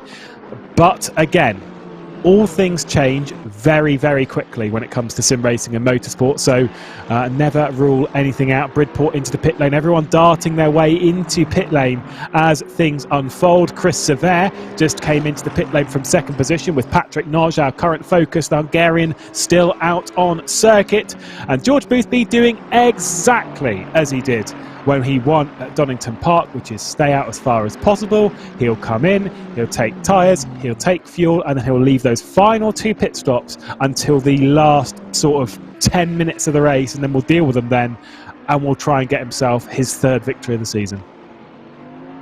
It's as someone that's not very fast in sim racing, performances like this are really upsetting for me to watch, because you see somebody driving like that and you're like, God damn, I wish I was that fast, and it's just not the case. It's been a masterclass. It's been an absolute exhibition from George Boothby right now, and it's pretty interesting that, barring a mistake or barring something happening, that it's in the bag for him. That's how consistent he is right now. When I started in commentary, as talking about these drivers and stuff, and before I'd even really started driving in any sense, I was commentating sort of around drivers like on the R Factor scene, drivers like Brenner House, drivers like Morgan Moran, drivers like this, who, in open wheeled sense, you could give them a target and they would hit it every single lap of a 70-lap race without a single mistake in a tricky car at high speed against the best. And it is daunting, because when you're sat there and you see it and you just think, oh God, I can't ever do that, it's ridiculous. But the fact is that someone's doing it. Why not you? If you put the time, if you put the practice in, if you make the effort as a driver, all of these kind of things are possible. So you never know, especially if you find a car and a track that just really favours you heavily. You never know what it is until you drive it. I used to hate front wheel drives until one day I was like, ugh, I could take a Renault Laguna, I could slap a police car livery on it and have a laugh in this championship, and then ended up doing all right actually. Boothby leads the way as Patrick Noj, Marcel Fusi and Daniel Kiefer come into the pit lane. Nearly messed that one up. David Kiefer's already been into the pit lane. Our focus now on Patrick Schwaber, who's behind Olivier Keirton, who's made his 2nd pit stop. Wow. Just over an hour left to go in the race, and again, it's such a difficult one, because our job is to make it as exciting and as interesting as possible. The problem is that George Boothby is doing such a way that it makes it very difficult to talk about anything other than the 84-second gap that he has got over the likes of Simone Demore, with the fact that they've done pit stops. But I mean, what a performance! In fact, there we go. He's into the pits just now. Goes the number 666 for the first of his 3 pit stops right now. But I mean, what a race nonetheless from the likes of Simone Demore. You've got the 3rd place of Patrick Naj and Christian Kelly getting up into 4th place. That is a turn up for the boots. But Yeah, Jordan Soanes for me, that is one of the standout drives this evening. Just remember though, with Christian Kane, not to burst his bubble, because he is driving very, very well. But obviously he made his pit stop quite a bit earlier, if I remember correctly. And so obviously wouldn't have taken as much fuel on that stop. So not only has he been running in, well, not so much a clean air because he's been battling out, but has been driving around with a slightly lighter car, all things considered, and whatnot, and a shorter pit stop. So he's jumped his way up the order courtesy of that. Not to say that he's not going to finish in 4th place. It'd be a very unwise man to suggest in such a sense, but I think Christian Kelly's on for a good drive. I don't quite think it'll be a podium, as I think the battle for the podium is potentially the one that we have on screen at the moment between Sever and Noj, because Sever is looking very, very impressive today. The McLarens are looking very, very good. Patrick Noj, of course, who's desperate to do anything when it comes to this championship, is throwing everything that he's possibly got at it in this Aston Martin that, to be honest, from what I'm seeing in the standings and stuff, doesn't necessarily seem to favour this location. Paul Batty, again, a reminder, last time out had that pole position. Where did he qualify this time? I think it was somewhere down around 20th place. Currently running in 14th, yes, with 2 pit stops completed, but the Aston Martin doesn't seem super duper strong around here. Meanwhile, he's going up against McLarens and Audis and stuff that seem to be a little bit more favoured towards this Snetterton circuit. Harry Phillips closing in behind as well, as is Jordan Soanes once again. He's not done with this battle, is he? He certainly isn't, and you can tell that the cars have all done their pit stops, because the time's straight back in to the 147. So again, to give some context, the majority of drivers outside of, say, the top 3 or 4 drivers had dipped down into they were maybe doing high 147s, but the most of them were doing 148, 149. So it's a 2-second spread for the pace. So these tyres, it looks like, are good for about 10-15 laps, and the majority of drivers just pushing them and really struggling to manage the wear on these tyres. It's not the highest tyre wear circuit known to mankind, but it is certainly one that can trick you at a certain point, because it lulls you in with, oh, well, it's a slow speed corner here, it's a slow speed corner there. There's only a couple of really high speed ones.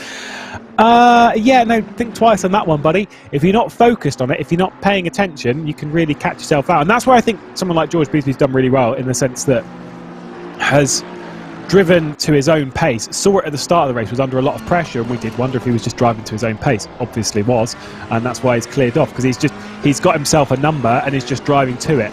Less so on feel, more so on, I guess in a sense, more so on data, even though it's more so on knowledge. And that's hugely respectable, and that's where some of the drivers maybe need to take a couple of pages out of his book. But either way, we've seen some decent racing today, and to be fair, I was going to be critical because we saw quite a few incidents throughout the day. I don't think we've seen less than the last time we did a 2.4 race. We'll go with that, because when we did the race at Donington, it was incidents galore. Today we've had a few, but it's not been too bad. I think a lot of people have learnt from the Brands Hatch race, because we saw some good racing there, and seems to be running sort of in the same way, courtesy, with the exception rather of a couple of incidents. This is what I like about championships like this as well, is the fact that these drivers get to know each other. They get to learn to trust each other, and they know what drivers they can be around in, and they know the drivers that they don't want to be around in, and that's naturally lends itself to less incidents happening over. Just on back very quickly to talk about the tyres as well. One other factor that I've only just thought about just now is that you've got to wonder as well how much of the tyre degradation and tyre scrub won't happen actually on the second and third stint now, because it's not like the start of the race. They're not in the highly compressed bunches and fields of traffic. They're not trying to make those crazy moves, those late breaks, those lock-ups, trying to get positions left, right and centre. Essentially now, for the majority of the field, they're in their own little bit of space, and they're just hot lapping. They're just throwing times in left, right and centre. So I don't think tyre degradation on stint 2 and stint 3 is going to be anywhere near as quick and as bad as it was in stint 1. Yeah, because you're able to sort of run your own liners. Speaking of running your own line, that was nearly running a very completely different line and trying to make a rallycross track for Lucas Kreutzer, who just kept it on the road as he's behind Jordan Soanes, who's coming into the pit lane, who I am going to make a wild assumption here that Jordan Soanes has had an incident because he was quite close to Harry Phillips and not too far behind the battle between Sever and Noj. Then dropped back behind to Kreutzer, and I don't know if my eyes deceived me because he's had he's had damage on the front end for a while, but it seemed like it was more of a scrape before. That seems like quite a bump. I think that the 23 of Jordan Soanes has gone into a barrier or another car at some point over the last lap or two, because something clearly has gone on with the Audi. We'll see if we can catch something a part of it. Either way, he is in the pit lane for his second stop, not far after his first one. Just looking at the timing screens here on pit wall, George Boothby 146.563. That says it all. When we're excited about the majority of cars getting back down into the 147s, already takes like 0.6 of a second faster, and he's gone faster again. 146.3 for George Boothby. This is qualifying pace from him that he's got on right now. I mean, do you think it's a case of he knows he's got this in the bag and he is just absolutely going out in style with this? I think he's trying to keep himself awake and keep himself focused. I've had this before, not necessarily myself, but I have seen it time and time again as Fusi and Wolfgruber are battling it out here for 9th position at present. Nearly a dive to the inside through Brundle for the Ferrari of Wolfgruber. But yeah, for Boothby, if you sat there, if you're trying to just hit a number every single lap, kind of be a bit boring. Your brain will switch off at some point. That's where you make a mistake. Meanwhile, if there's a point, you've got fresh rubber, you've got kind of, a decent amount of fuel in the car, whatever, you're feeling comfortable, you're feeling confident, you're feeling happy, go for the fastest lap, because what it will do is it will wake you up, it will reset your brain, you'll be focused on what's going on, and you'll just get on with the task at hand. And so for Boothby, I think it's smart to actually try and set the fast lap of the race. It's not necessarily, I mean, obviously there's a lot of risk involved, but I think it's a good move to try and do it, just to refocus the mind. I can absolutely vouch for that. I've had experience where I've done endurance races. Oh, we see the car off, that's Wolfgruber! Off at turn 2! Oh, he went packing. That's not the first time we've seen it, and definitely won't be the last. Just completely overdid it, maybe just unsighted, maybe just pulled it a little bit too far over to the left-hand side in the braking zone. Either way, that Ferrari is gone. Yeah, he ain't coming back from that one for sure. But yeah, look, back to what we were saying there. I've had experience of that driving in an endurance race on another platform, where it's like one of those rare occasions where I'm actually good, where I know the track very well, I know the car I'm racing in very well, and I actually do have good pace, and you're just rattling off the laps and you go into that state of flow and you're in autopilot. As we see the team standings live here, George Boothby in the lead, not by as much as I thought actually, at the moment, 245 to 242. And then it's Marcel Fusi and 211 in third place there. So yeah, we'll keep our eye on that one. But yeah, look, it does happen. Mental fatigue ticks in, and what ends up happening is you get overconfident, or you don't think. And Boothby takes 2 wheels on the grass there. That was a little bit unusual. I'm positive he's listening to us. He's heard your point about switching off and trying to keep himself awake. This is starting to get a little bit scary, actually. I think he's in control. I wouldn't be panicking if I were him. He's had a little bit of a mistake, again, a bit of a wake-up call.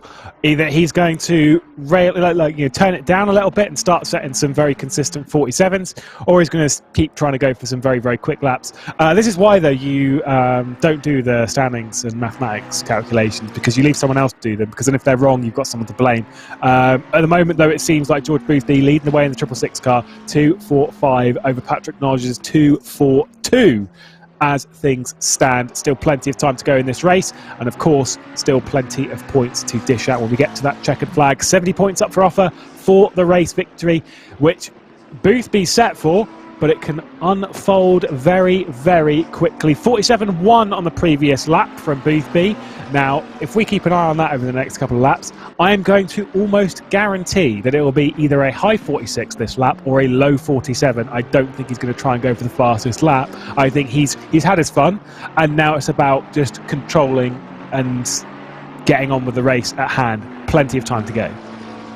Yeah, for sure. And again, it'll just pan out. I think you're making a great point about it. He's got nothing to worry about. It's two wheels on the grass. It's to be expected when you're pushing that hard every single lap, time in, time out. And here's the really gut-wrenching thing, right? He had that moment where he put two wheels on the grass, and yet still did a 1:47.1. Still went faster than he's went for about 20 to 30 laps of the race so far, and makes a tiny little mistake like that. It's just, what can you possibly do to counter that? I'm not saying it in comparison to this drive from Boothby, because obviously it's a lot better than I would drive, but I did once do a championship in some V8 supercars. I've done a couple of some V8 supercars, but this one was not a particularly strong championship. There wasn't a particularly big grid either. But we did a race at the end of the season, obviously, at Bathurst on R Factor 2. And clearly a lot of people struggled on the cars. A lot of people weren't particularly comfortable with how the car drove over the top, and I was fairly confident at Bathurst, and I was setting laps that were consistently faster than the others. And the thing is that you start almost like fighting. Oh, go on, what else is in the car? Oh, let's see what else we can find. Let's just try and throw it in here a little bit faster. Oh, let's just give it a go. But he's and this is where like Boothby will be at the moment. He's so in control of the car that he can take the risks. Yeah, especially around here, there's a circuit that you've got those chances to take risks out. The likes of Brundle coming through Corham into the braking zone of Murray's. You can take a large amount of risk through these corners, and where you're doing consistent 47s, 45s, 48s, 45s, 47s, 48s, you're maybe not so comfortable with the car. You're not going to be taking those risks. Whereas if you're a George Boothby, if you've been setting these lap times all day long, if you're fully in control of the car, that just lets you take those risks. And you know that you're not going to make a mistake because you're so focused, you're one with the car. And to counter my point where I said going to be a high 46, low 47, it was a 46.5, so I'll roll back that one. Yeah, it's he's got a habit of it. But to be fair, I mean, look at Simon de Mori, 1:46.9s again, and not to get hung up on lap times, but again, it just shows that Simon really has had a cracking debut in this championship. A wonderful wildcard entry from Simon de Mori in the 602 Audi, and if anything, it's the only thing that's stopping us having McLaren 1-2-3 at the moment. Yeah, tragic, because I really wanted one of those again, because it was really funny when you said, oh no, the McLarens are really bad here, and then they ended up getting a 1-2-3. So I was expecting everything again. Yes, I remember that one very, very well. Oh, sorry, did I just remind you of it again? Ugh. I've nothing to add to that one at all. You got over it, have you? Does it sound like I've gotten over it? No, not even remotely. Well, I mean, to be fair, I've said that the Aston Martins aren't particularly strong today, so I'm potentially going to be proven wrong on that one, depending on Nodge's position. Has he just got by Christian Kelly, or is that just my eyes deceiving me? Oh, it's on... Oh no, it's Christian Kelly. Christian Kelly's dropped down the order, that's why. Wondering what would happen. Christian Kelly's dropped back behind Harry Phillips. That McLaren behind is Christian Kelly. What has happened to him? Because there has clearly been an issue, because he was ahead of Nodge. Or was up there in that position anyway. Now he's dropped behind Mesa, Phillips as well. What has happened? Yeah, it's a strange one. We'll no doubt get a replay of that, but there is Patrick Nodge in the Aston Martin hunting down Sever in that McLaren, and Sever goes very, very wide, manages to get it back onto the track before turn 2, but that is going to be extra pressure from Nodge to try and take that position back, and Kelly all the way down through the order there. In fact, he's into the pits now, so I wonder if he's just decided to bite the bullet and make the best of a bad situation. Here is the replay then for Christian Kelly, and just goes wide onto the grass. Oh man, that's such a bad punishment. I mean, it's such a simple mistake. We saw Boothby doing a similar thing, getting just 2 wheels onto the grass, and yeah, that's punished him big time for that. I think the difference between the Boothby one and that is that when Boothby went off, I'm going to assume is that he was holding the right amount of throttle, because when you're off, if you've got 2 wheels on the grass, there is a right and a wrong amount of throttle to be using. Some drivers will be like, oh, just lift off completely. Don't do that. And some drivers will be like, well, just flat out and just try and collar the crate. And again, solid, don't do that either. There's a point midway in the throttle, and you roll with it. You feel one with the car. And it just seems like he was either pushing a little bit too hard, or maybe came completely out of the throttle and the rear end just sort of came completely around on the grass. Either way, bit of a shame. Came into the pit lane. We knew that that he was one of the earlier pitters, was Christian Kelly. And so he worked his way up courtesy of that. Now is down the order behind quite a few of the other drivers that have already stopped twice. So I think for Christian Kelly, this one has very much fallen apart, I'm afraid. Paul Batty, the head of the drivers that have pitted twice, with Bussink and Keaton, as well as there's the dive to the inside from Lucas Kreutzer. That was needed to be done at Murray's. Gets the position done, but I'm sorry, Sonny Jim, to try and out-drag a Bentley here. That is not going to happen. And Harry Phillips on the start-finish straight in the run into Riches is going to hang on. Spirited attempt from the German, but no way through on the brick. Cuts it back through Riches to the inside of the Montreal hairpin. But this is going to have to be a cent and a half, and it's not going to be a yeet of the evening from Kreutzer. But he's still going to try and make a stick. I don't fancy this one either. Yeah, the Bentley's going to have that all day long. And the thing is, if he's not careful and keeps trying to push the issue, the Bentley is going to leave him with very, very little room as well. Gets the inside line, does Kreutzer for next corner. Take that back. He might have just done that. Blocks the apex. The Bentley's got nowhere to go. And in fact, the Bentley now has Marcel Fusy just 2 cars back. What a move there from Kreutzer to get that done. And I think he can now breathe a sigh of relief, because that one has been coming for a couple of laps. But yeah, brave boy picking on the Bentley. Not many of them are able to do that and to win. Only took him a third of a lap to complete the move. Was having to dive back down the inside and cut across and cut back and give it another go each corner. Didn't give up, and Kreutzer gets himself 6th position for good measure. We'll try and close down on Mesa, who's obviously one of the earlier pitters as well. Kreutzer pitting just after the halfway point in the race, so he's looking pretty good and tidy for a potential another top 5 in this season. Has finished 6th, 5th and 6th the previous 3 races, has Lucas Kreutzer, a driver who tends to do his races by flying under the radar. That was a little bit less so of that, as making that move was pretty nice. This is Jakob Ruoff, who's between Marcel Fusy and Harry Phillips in that Lamborghini. Blue flags will be out for the 297. Harry Phillips comes into the pit lane anyway to serve his 2nd pit stop. The Lamborghini of Jakob Ruoff, I'm expecting, will make a move. You can see the flashing there on the underside of the car, as Marcel Fusy was just giving them the signal to basically be like, excuse me, pardon me, I want to hop through and try and chase down my teammate who's a little bit ahead of the situation. And Kreutzer will potentially see a Mercedes closing in on him.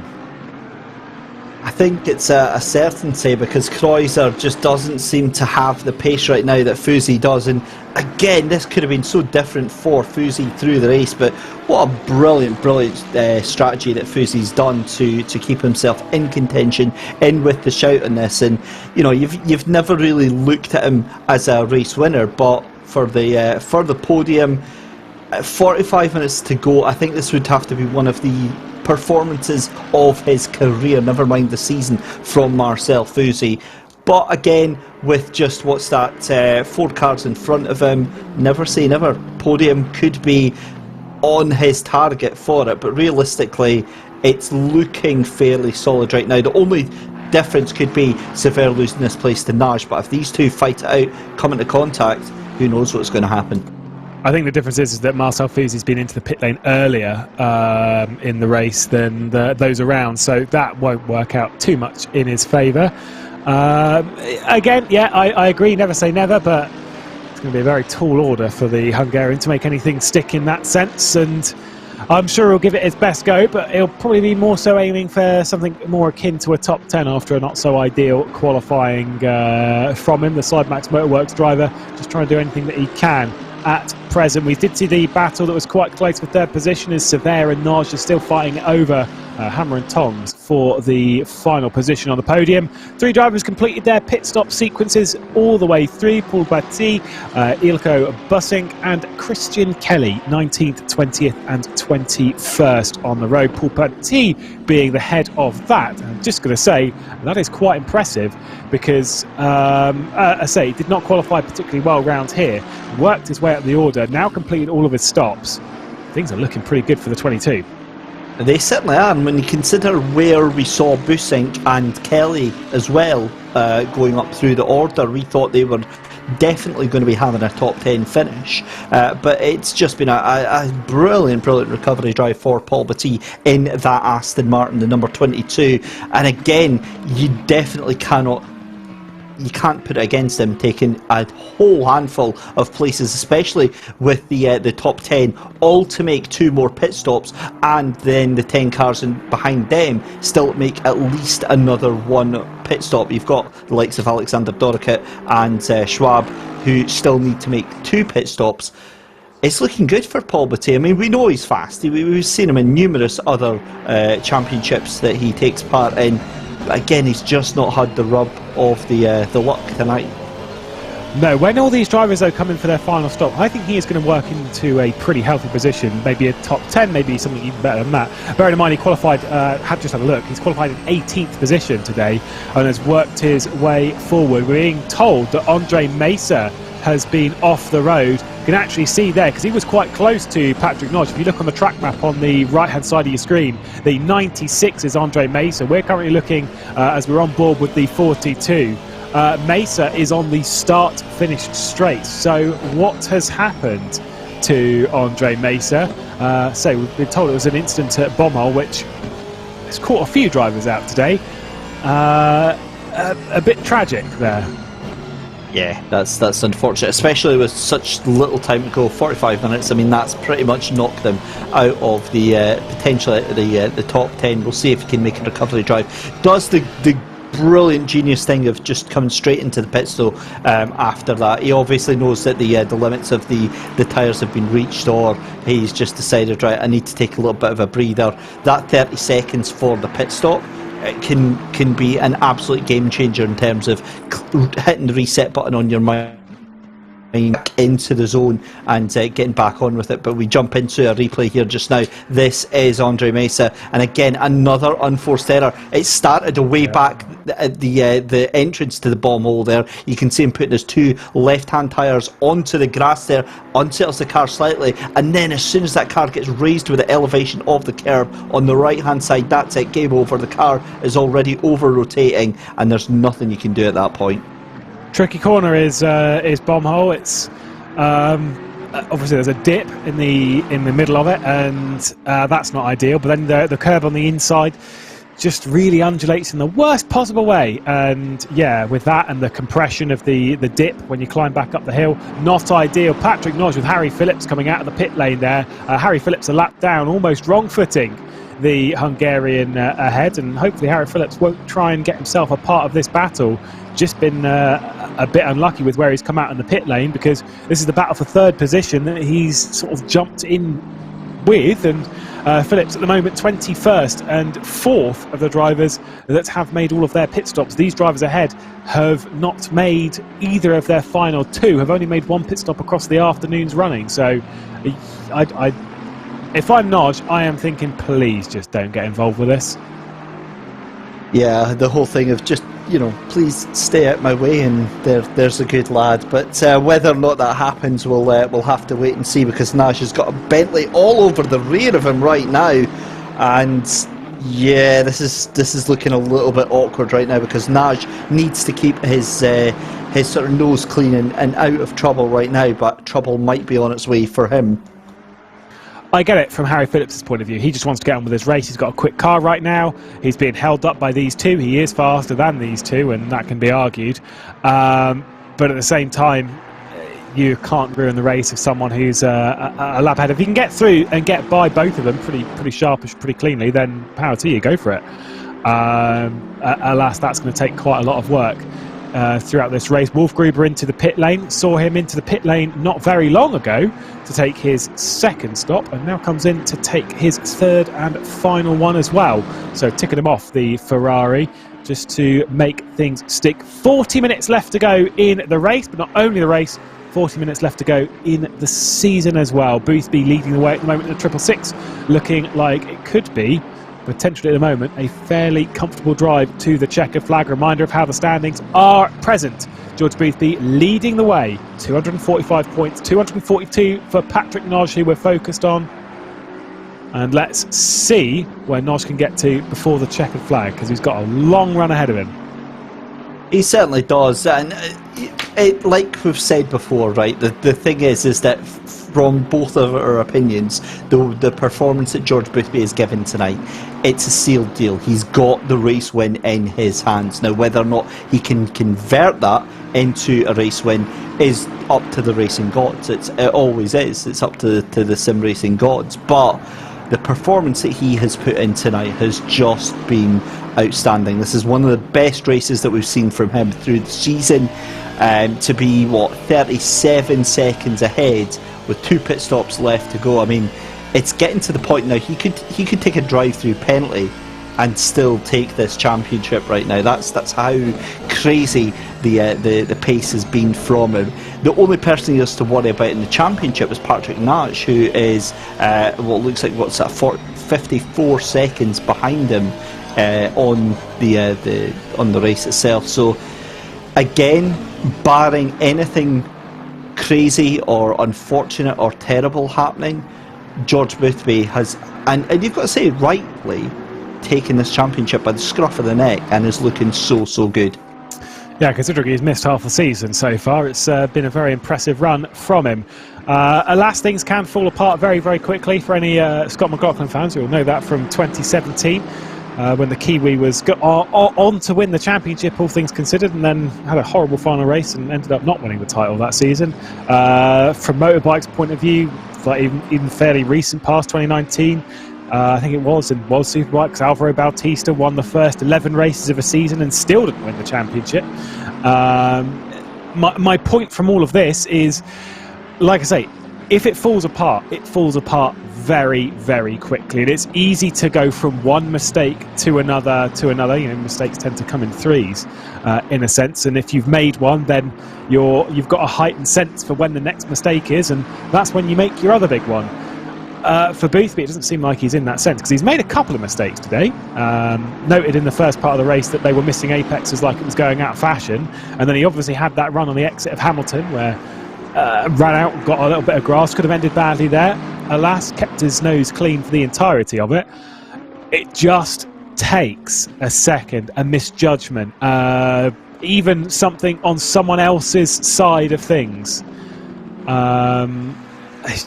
It can fall apart for Boothby, but at the moment, let's be real, it doesn't look like it's going to. Doesn't, and again, it's just an example of just how strong he's been tonight. But again, I mean, what a performance this season from this man here, Patrick Nodge, in the BL Racing 42 Aston Martin. I mean, he's done everything he possibly could.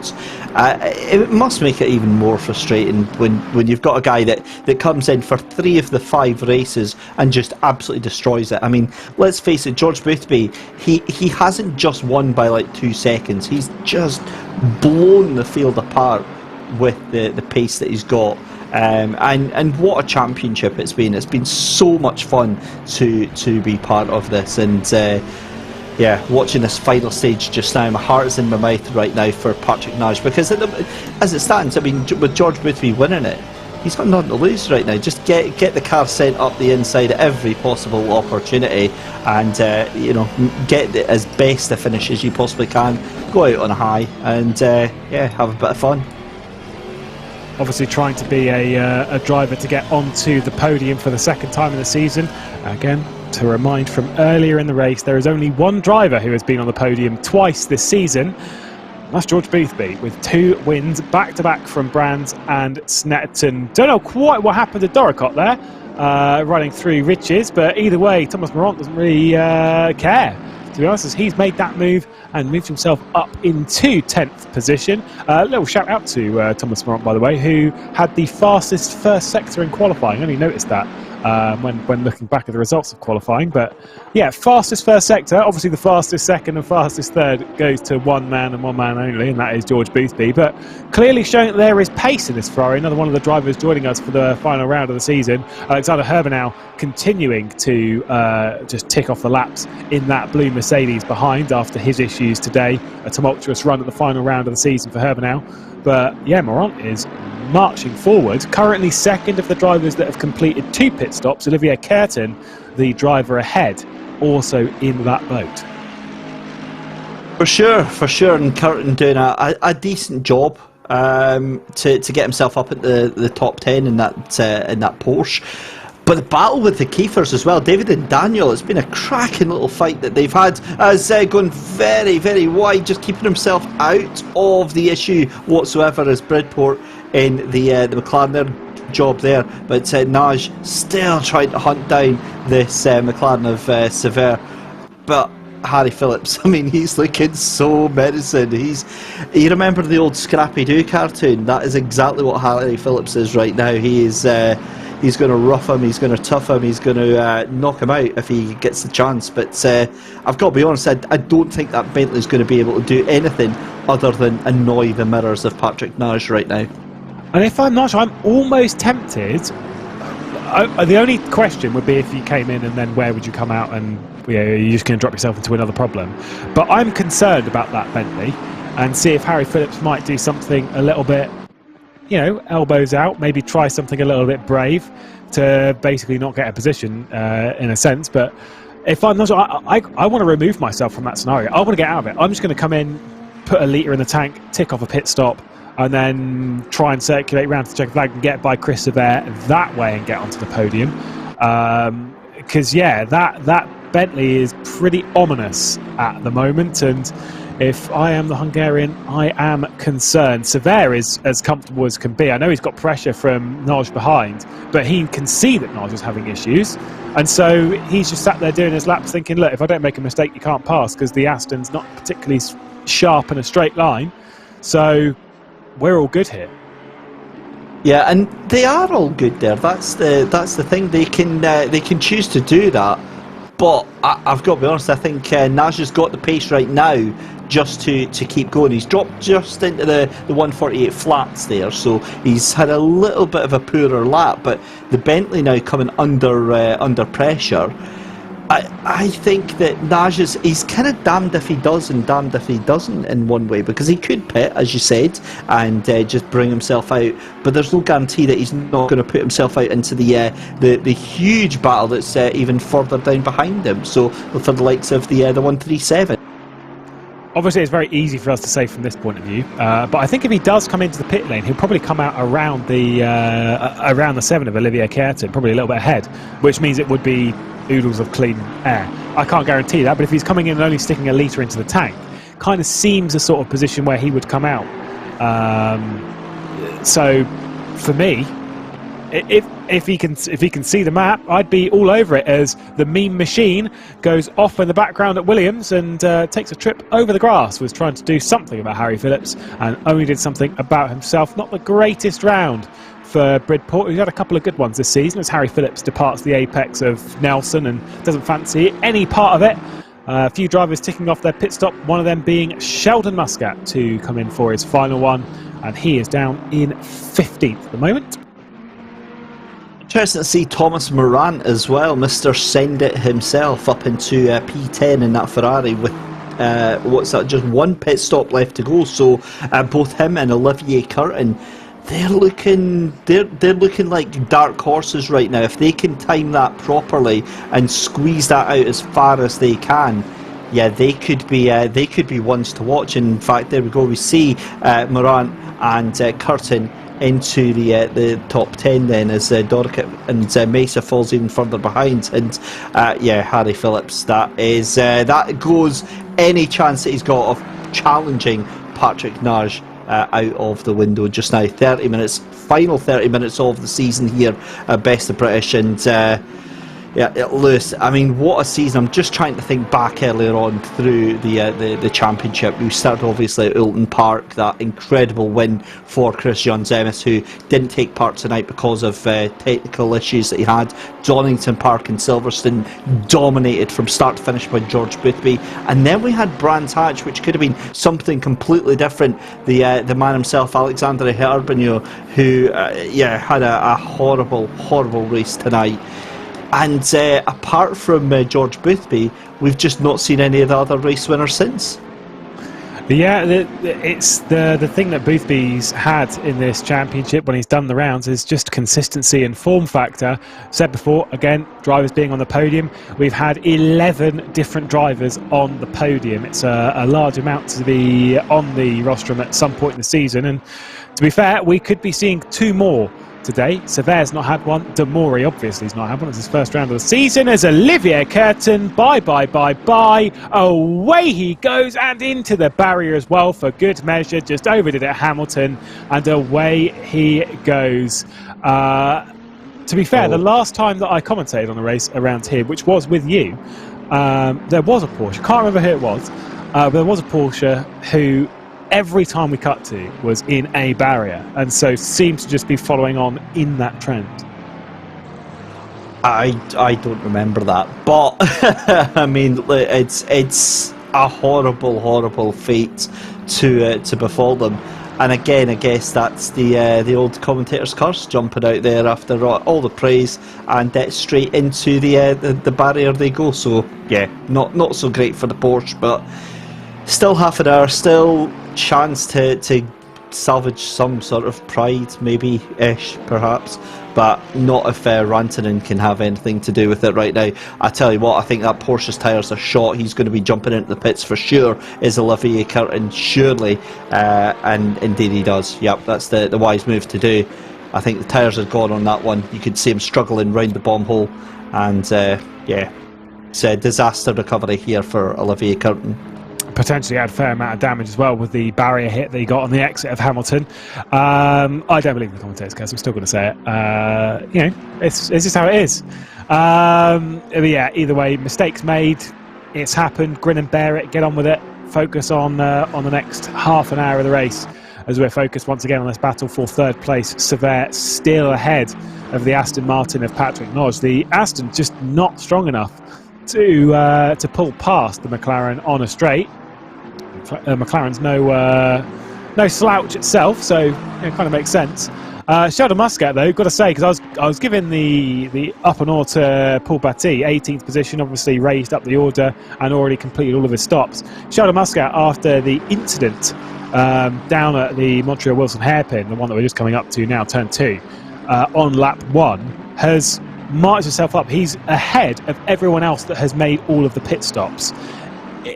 I'm not ruling a top 10 out from Sheldon Muscat, which after a season, this is let's actually get in the top 10 here. And given the disastrous start that he's had to this race, I mean, he'll absolutely be taking that for sure. I think the thing with Sheldon Muscat there is, I say, touching wood and hoping for the best.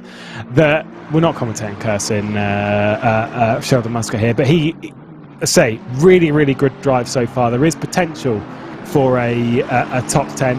Obviously, so much time to see how it unfolds, and plenty more can happen over the final 27 minutes of the race. It is not the only battle on circuit what we're currently focused on, because Paul Batty, speaking of Sheldon Muscat, has closed right in.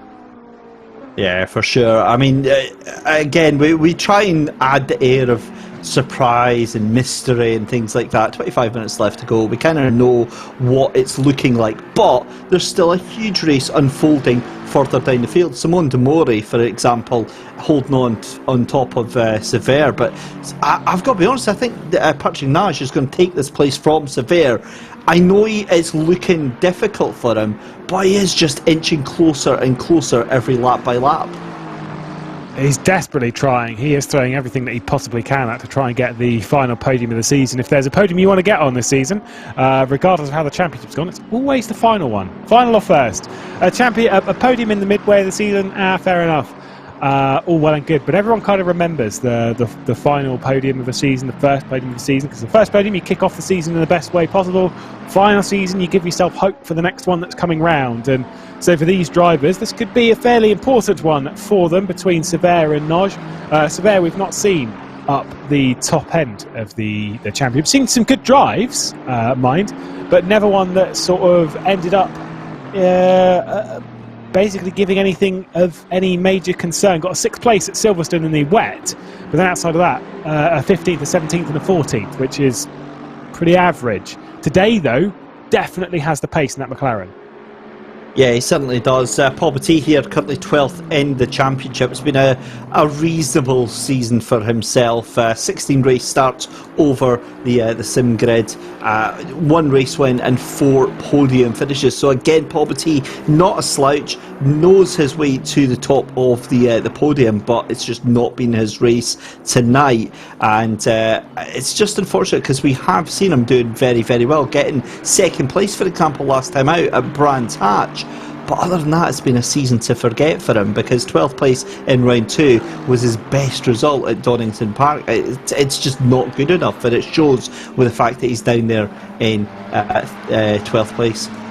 It's a season of inconsistency, a season where a lot of drivers have struggled to back up results with an equally challenging drive. Of course, one driver that has done that is George Boothby, who's currently on screen. A couple of others that have done it.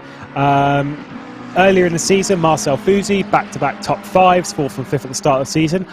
The driver that I think has been exceptionally consistent this season, with the exception of the first round, is Lucas Kreutzer, who, as I said, 6th, 5th and 6th coming into the day, the last 3 races. Started out the season with a 24th place. Today running in 5th as well. The most consistent run of any driver over the last few rounds has just been scoring points, ticking them off. Other drivers that were in the same boat consistency-wise, Yiga Rognikov, who only had 1 position outside of the top 10, that was at Donington Park. But these are things that a lot of drivers, they have a random podium, a random top 10, a random top 5, maybe even a random win, if you could think about it that way. No one's been able to sort of consistently remain at the top. That's why the drives of Kreutzer, that's why the drives of Boothby are as impressive as they are. Yeah, and also one thing that we really haven't spoken about lately, and we spoke about it just briefly at the beginning, Yiga Rognikov. I mean, I had so much material prepared to chat about his potential tonight for just walking away with the season, and I'd spoken about him all the way through the season, saying that he has the potential, he has the pace to be right at the top, and it was just unfortunate, and this was his chance to prove it. And I've got to be honest, I'm absolutely gutted that he's not been able to make it tonight. Obviously, it must be some sort of technical issue, or he's just literally unable to make it tonight. But of all the rounds to DNF to DNS even, I mean, this is an absolute kicker for him, leading the championship as it came into tonight and having it snatched away before he can even turn a wheel. Yeah, that is pretty rough.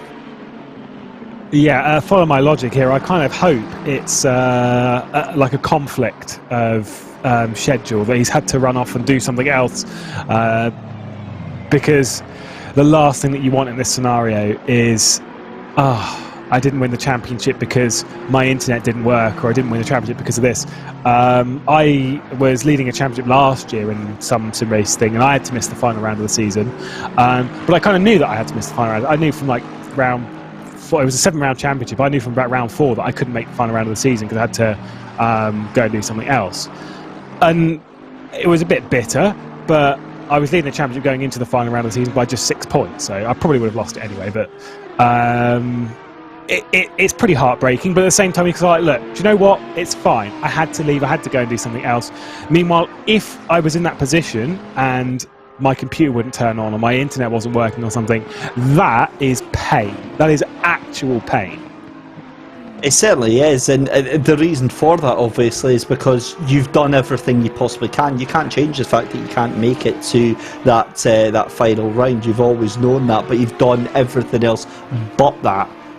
Whereas if that situation is kind of thrust upon you and you have no control over it, that's a whole different kettle of fish, because you feel bitter. You feel like your position, your hard work has been snatched away for you, or it's all in vain, or whatever. But you feel out of control. So that's why it upsets you more than it does than if it's something that you know about and you can mentally prepare in advance for. And to be honest, hopefully Yeager's been able to prepare for that, and he's still not going to leave the championship in too shabby a position. Again, I think he needs to focus on the positives of the season, whilst yes, there's been a couple of negatives at some rounds. For the most part, he's driven very well this season, obviously very consistently, a 3rd, 15th. The Donington Park one was not so ideal, a 4th and a 7th. He's done some great driving, controlled the aggression, which we know he needs to do on various occasions, and kept his nose clean when it needed to be. Got involved in an incident last time out, but it wasn't the most heinous of crimes. And like I say, he's been driving like the driver that maybe he needs to be, and this will carry his confidence elsewhere into sim racing. So at least take those kind of positivities in the championship, and that's what this is kind of all about. Like, considering how inconsistent the season's been, and he came into it leading the race into the final round. Maybe if you look at it from a logical sense, let's be real, Boothby at this stage probably was going to win it anyway. And so, fair enough. At least you kind of want to have the chance to dish it out yourself. But alas, there's been so many positives from this season. I think there's enough to garner further success in future, as we're looking at Olivier Kertin, the battle of yellow, Bussink behind. Don't count out Christian Kelly, who is not far off the back of it, running a couple of tenths faster over the last couple of laps, I think, than the two ahead. So potentially the McLaren is closing in on the Porsche and the Audi ahead. Final pit stops coming in. Thomas Morant has been into the pit lane, exited, and is the lead of the drivers that have completed all 3 pit stops. Yep, top 12 still to take a number of pit stops. Just 3 drivers with 1 pit stop left to go. The rest need to do 2 pit stops. Great update there from Epic Sim Racing on YouTube chat about Yeager Ogorodnikov, who seems to know a little bit more about the situation. That apparently Yeager's burned himself out and wants to take a little break until the Spa 24-hour race. And again, that brings up a very, very interesting conversation, because we're in this unusual position where people on the outside that watch sim racing, or they've heard a little bit about it, and they'll dip their toe in to have a look, and they think that it's potentially still the mindset that it's still just a game and all that sort of stuff. But for people like Yeager, and for almost every other driver that's in this race here that does multiple championships on multiple platforms, time in, day out, multiple times a week, I mean, it does get to that point, doesn't it? They do reach that breaking point where you think, I'm physically and mentally so drained that I can't actually do any more. And it's an amazing place to be, where real life drivers very likely wouldn't ever come close to that. Well, think of it this way. He's raced every Saturday, at least every Saturday, for the last 5 weeks, considering the 4 rounds of Best of British, and, of course, racing in the VCO World Cup 12 Hours of Bathurst that was between rounds 3 and 4 of the championship. He's done his fair share of racing, even in that sense. And I've spoken about this time and time again with some drivers, and I've seen some drivers, Andre Mace has come in for his final stop, where they will race 3 or 4 times properly in a week. And I don't mean loading up a casual race and having a bit of fun. I mean they've been actually racing in proper leagues 3 or 4 times in a single week. And for me, that's just a little bit too harsh. We see Ilko Bussink trying to make it stick around the outside of Olivier Kertin, going through Riches. He's got to make it stick into the Montreal hairpin, and I don't think that one's going to work. He might be able to pick up the inside though, and try and chop back, but no way through, and the Porsche's going to hang on. Some drivers will race 3 or 4 times a week. For me, and for a lot of drivers that I know, when it comes to applying yourself properly to something extreme, that is not ideal. You need to be focusing, because most sim racing works on a bi-weekly schedule, so fortnightly, running yourself over on that kind of schedule. You kind of want to race 2 or 3 times in a 2-week period and properly focus yourself and apply yourself into those races. So I kind of respect that idea, that he's like, look, I'm pushing it a little bit too far. Something needs to be sacrificed here, and let's be real, it's not going to be the Thrustmaster 24 Hours of Spa. I think it's a smart move. Prepare for the future. it's a very mature and a very, very well thought out move to look at yourself that much and say, look, I just don't have enough in the tank to keep this going on, and then focus on your priorities. I mean, yeah, like yourself, I mean, massive respect for that. That is like such a difficult position, because again, from the incidents that we see with Igor Ogorodnikov, you can tell that it's not a deliberate thing. He's not a dirty driver. He is a passionate and a competitive driver, and he will fight to the absolute death to get every single position that he can. So that's the type of guy he is. He's obviously got his eyes on the prize, and you know, fair play. We've seen what he can do. Wasn't to be here in Best of British, but it won't be the last time that we see him in a championship winning position for sure here at the Sim Grid. But back to the race here at hand. Lewis, 15 minutes left to go. It's been an exhibition run for George Boothby. It's looking like we're now just, you know, signing the paperwork. We're doing all the formalities here. It's a case of everybody else taking part in the race, as well as George Boothby. Dotting of I's, crossing of T's as Lucas Kreuzer comes into the pit lane. Marcel Fusi and Daniel Kiefer, who's really marched up to that battle. Fusi had closed the gap down to his teammate of Kreuzer, but Kiefer's the one that's been trying to fire in some decent lap times. He was 4/10 a lap faster on the previous lap than the car ahead that we are focused on of Marcel Fusi. Drive-through penalty for Patrick Schwaber. That did not come from race control, i.e. there is only one thing that it could be. It is track limits is our assumption. So obviously just pushed it a little bit too far, and a few drivers I would expect would be in that kind of boat, although this isn't typically a circuit we see it too much on. It's a circuit that's realistically a self-policing one. The curbs are high enough and the grass is close to any mistake you make, well, you're paying a price for it anyway, rather than a warning or a drive-through penalty. So just pushed it a little bit too far, potentially in the exit of a couple of corners, and basically signed, sealed and delivered a drive-through penalty. And the focus for this still remains Fusi ahead of the fast-charging Porsche behind. Certainly is, and 0.3 of a second splitting up Daniel Kiefer in the 97 Porsche.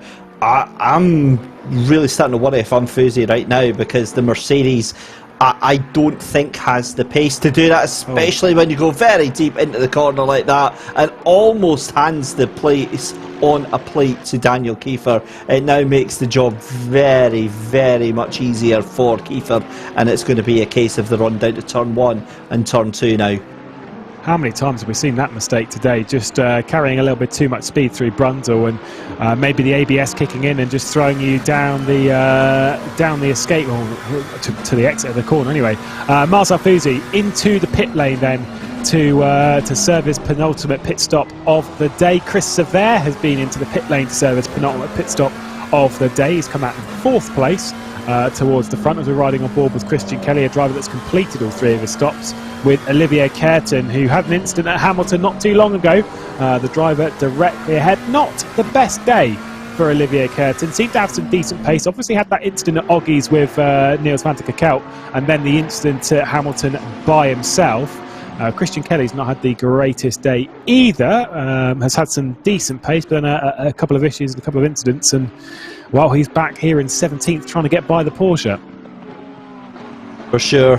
And what an awesome way to end the season. It's been a brilliant new championship here at the Sim Grids. It's been fantastic to be part of it with Best of British, and really, really looking forward to seeing some more championships like this. And on top of that as well, as slightly distracted by Christian Kelly trying to be an absolute nuisance to Olivier Keirton right now, but Keirton seems smooth, cool, calm and collected. We'll keep an eye on that one. But not only Best of British, but how fantastic has the Super Saturday been as a race format, with the support races really bringing some different names into the forefront, into the limelight here with split 1 and split 2. And Christian Kelly tries to fire it up the inside at turn 2, never going to work. And what I love is, compared to the likes of Thomas Moran early on through the race, that was so civilised, wasn't it? It was like, after you, no, actually, on you go. I'll think better of that. Yeah, that was all Olivier Keirton, who saw the McLaren of Christian Kelly. If you watch Curtin through that bit, if go back on YouTube and maybe look at a little bit of the replay of it and just rewind a touch, you'll see as Curtin had sort of committed to his point in the braking zone, kept his eye on the mirror as Wolfgruber has been off the road at the hairpin. Saw that coming and basically turned out of it, just went to the left, just gave him all the room that he needed because he knew there was absolutely no way that Christian Kelly was making the apex of the corner, then just waited for him to overrun it, then turned in, got the position back again. Very, very mature and very aware driving. Said Wolfgruber, who has been for a bit of an incident, so he's dropped down now to 21st position behind Cameron Bridport. We're now focused on Ilko Bussink, who's behind Andre Mesa, who's not had the best day himself after showing some decent pace in the early stages. Now we're getting to a very interesting point, because with lap times being nearly 2 minutes, the 146s, 147s, you're going to start to look at the final 8 minutes and start seeing drivers coming into the pits, because they need to make it happen now. They need to pull the trigger, get it out the way, and just make it happen. We get a replay here. This is going to be the number 15, and this is what happens at hairpin. Takes a chunk of the apex there, and that was a bit strange, wasn't it? That rear suspension took an absolute hammering from the curb there. I'm almost speechless. I've played Grand Theft Auto San Andreas, and there's a bit where you can do the whole hoppity, skippity, jumpity hydraulic in your car. Looks very much akin to that. Not seen that before, and I'm pretty sure he would have been very much surprised in that car, with a couple of swears as Andre Mesa's gone wide at Hamilton and opened the door for Ilko Bussink to come through. Nice stuff from him, very much taking advantage of the opportunity, and he has made it stick on the McLaren. Costly mistake from Andre Mesa, just pushing a little bit too hard with pressure applied behind. Final pit stops coming in then. Chris Severe has been in for his final stop, comes out behind Marcel Fusi, and he'll be hoping that Fusi comes into the pit lane fairly sharpish, because, well, he wants that one sorted, he wants that position, he wants to focus on what is ahead of him. 8 minutes and 40 seconds left to go in the race. 2 pit stops for the top 4 to come in, and a couple of pit stops for those behind as well. At the moment, I would want to be getting my pit stops out the way ASAP, all things considered. Yeah, that's exactly what I was saying just a couple of minutes ago, just purely because you don't know what is happening or what's going to be happening with the drivers all around you. So the good chunk of the drivers now having gotten all of their pit stops out of the way. We've just got the top 5 cars still to do pit stops. Marcel Fusi, the leading driver, that's still to do 1 pit stop, but he'll obviously lose that place to Severe. So it looks like Severe's going to take that 5th position, but I mean, what a race this has been. It's just been so unsure in terms of how this is going to end for the rest of the field, I have to add. But again, with 7.5 minutes left to go, I think there might be some shenanigans about to happen. I mean, look at Kiefer up into 4th place with 2 pit stops left to go. I wonder if Naj is going to try and pull some hijinks out to secure that 3rd position. He's going to try and set some decent lap times to keep Chris Severe at bay, because he certainly needs to do so. Whilst the battle for the race winner, maybe even for the runner-up position, might be sorted, the rest of the positions are wide open. Jordan Soanes we're on board with, who had so much pace early on. It just hasn't really worked out for him. A couple of issues for him. And alas, he's down now in 10th place, and with a pit stop to go, he's going to be outside of the top 10, which would be a shame for him. Could get a fresh position though on Ilkka Rantanen, and nearly was close to making it stick down into Murray's. Now has run completely wide. Ilkka Rantanen will come into the pit lane, and Jordan Soanes will stay out to try and set a decent lap time. David Kiefer, there you go, get them wrong way around. One last time in the season, might as well. David Kiefer comes into the pit lane as well, so Kiefer and Rantanen into that pit lane for their penultimate stop for Kiefer and final stop for Rantanen. Also, it's final stop for both of them, never mind, cancel that one. And yeah, the top 4 were holding steady until this time Sima Demori came into the pit lane.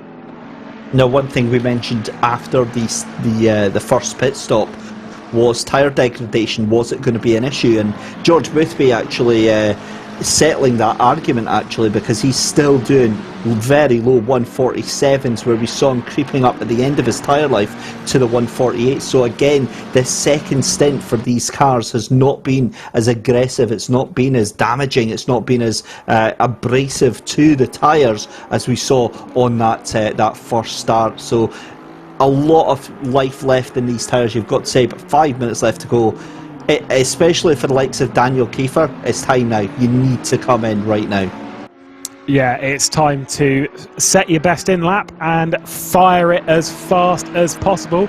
But let's be honest, do not, under any circumstances, speed in the pit lane. Not now.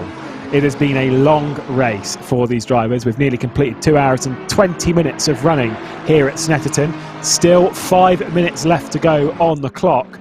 And if you get a drive-through penalty now, just sign the race off. I'd almost alt F4 at the prospect of that one, because that would just be so cruel to have at this stage of the race. But we were reminded earlier in the broadcast that George Boothby, the last time we raced here, George Boothby being a part of it, racing at Snetterton, well, he got a drive-through penalty. And what was it for? Speeding in the pit lane. So he definitely doesn't want one, and he's leaving it to the point where if he gets it, he's not leaving much time on the table to serve it, which is the real problem, because there's only 5 minutes left to go. So only, realistically, 3 laps.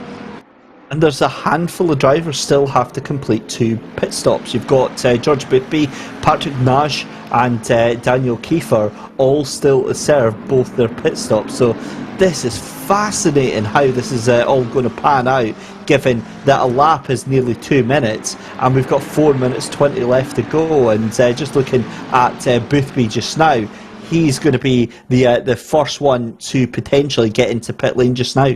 In fact, Kiefer might jump in as well, because he's just coming out the final corner.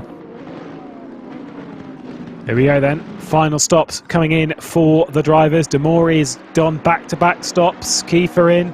Boothby still with both of them to do. He's going to serve the first of his now, and the pit lane is about to be very, very busy. Daniel Kiefer on the right-hand lower side of your screen, into the pit lane. The top right of your screen being Chris Sever, and the central section is Lucas Kreutzer, who's trying to close down on the drivers ahead. He's going to be into the pit lane now for his final stop, just to tick that one off. Does Kreutzer, as does Marcel Fusi.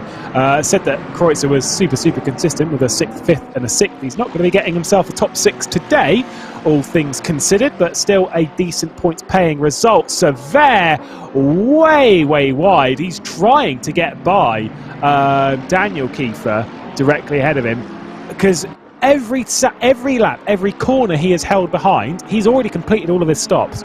Patrick Nage will be laughing his way to the bank. For sure, and this is now crunch time, because Boothby's already pitted as well. Patrick Nage now has got clear air in front of him. There is nobody within 15 to 20 seconds in front of Patrick Nage right now, so he is loving this, and the fact is that he is very likely now to get that jump done. But there's George Boothby, picture in picture. 2 minutes 45 seconds left to go in this final round of Best of British. George Boothby putting on an absolutely exemplary drive. He's been shown how it's done left, right and centre, so we keep our eyes open, because we now only have 4 drivers left to pit. It's George Boothby, Patrick Nage, Daniel Kiefer and Jordan Soanes. And we have to say this again, we've said this numerous times, what an amazing recovery drive from Jordan Soanes to get himself potentially back up into the top 10. We'll see how that goes. Here's Patrick Nage for his final pit stop. Yeah, no surprise he's serving it now. There's just not very long left in the race. We'll be coming round to start the penultimate lap of the race, and it will start in what would normally be considered quite bizarre circumstances, as George Boothby will be into the pit lane this time by to serve his final stop on the penultimate lap of the race, as will Kiefer, as will Soanes, the next time they go past the pit lane. And now is the time. It's been a great drive from Soanes, said it time and time, from Soanes, from Boothby, from Demori, from Nage as well. There's Nage. Where is Chris Sever in comparison? He's ahead. Chris Sever is ahead. Oh, as Bridport is way off the road, but Chris Sever has come out ahead of Patrick Nage, which means is going to be on the podium, which does mean that we're going to have 13 different podium sitters across the season. Pretty impressive. It is, and Boothby looking firmly to be champion. He comes back out still about 35 seconds, at least 40 seconds ahead of Simon De Mori in that second place. It's going to be Christopher taking the third place. He's out, coming down in towards turn 2 just now. This is going to be the last lap, and Lewis, what a thrilling race this has been. We couldn't have asked for any more. George Boothby, it's been the drive of a champion so far, and he's made it look the part. Certainly has. The two Side Max Motorworks drivers are pretty close as well, as Marcel Fouzier and Lucas Kreutzer battling it out for 6th position. Daniel Kiefer's jumped them both. He closed up to the back and was saying that his pace was looking pretty phenomenal. Jumped the pair of them and now runs in 5th place. Fantastic stuff. The McLaren that was running in 5th for most of the race drops down to 7th. Kiefer, amazing stuff. Been a brilliant drive, and there's certainly some bragging rights. We were joking about that early on with David Kiefer, but yeah, Daniel's done a brilliant job in that Porsche. But this is heart and mouth moment stuff for me time just now. If I'm George Boothby, I'm just taking my foot off the gas. I don't want any part of this whatsoever in front. Sheldon Muscat trying his best to fight off the Ferrari that's just in front of him. Like I say, I'm just concentrating on bringing it home right now. Stunning drive for George Boothby.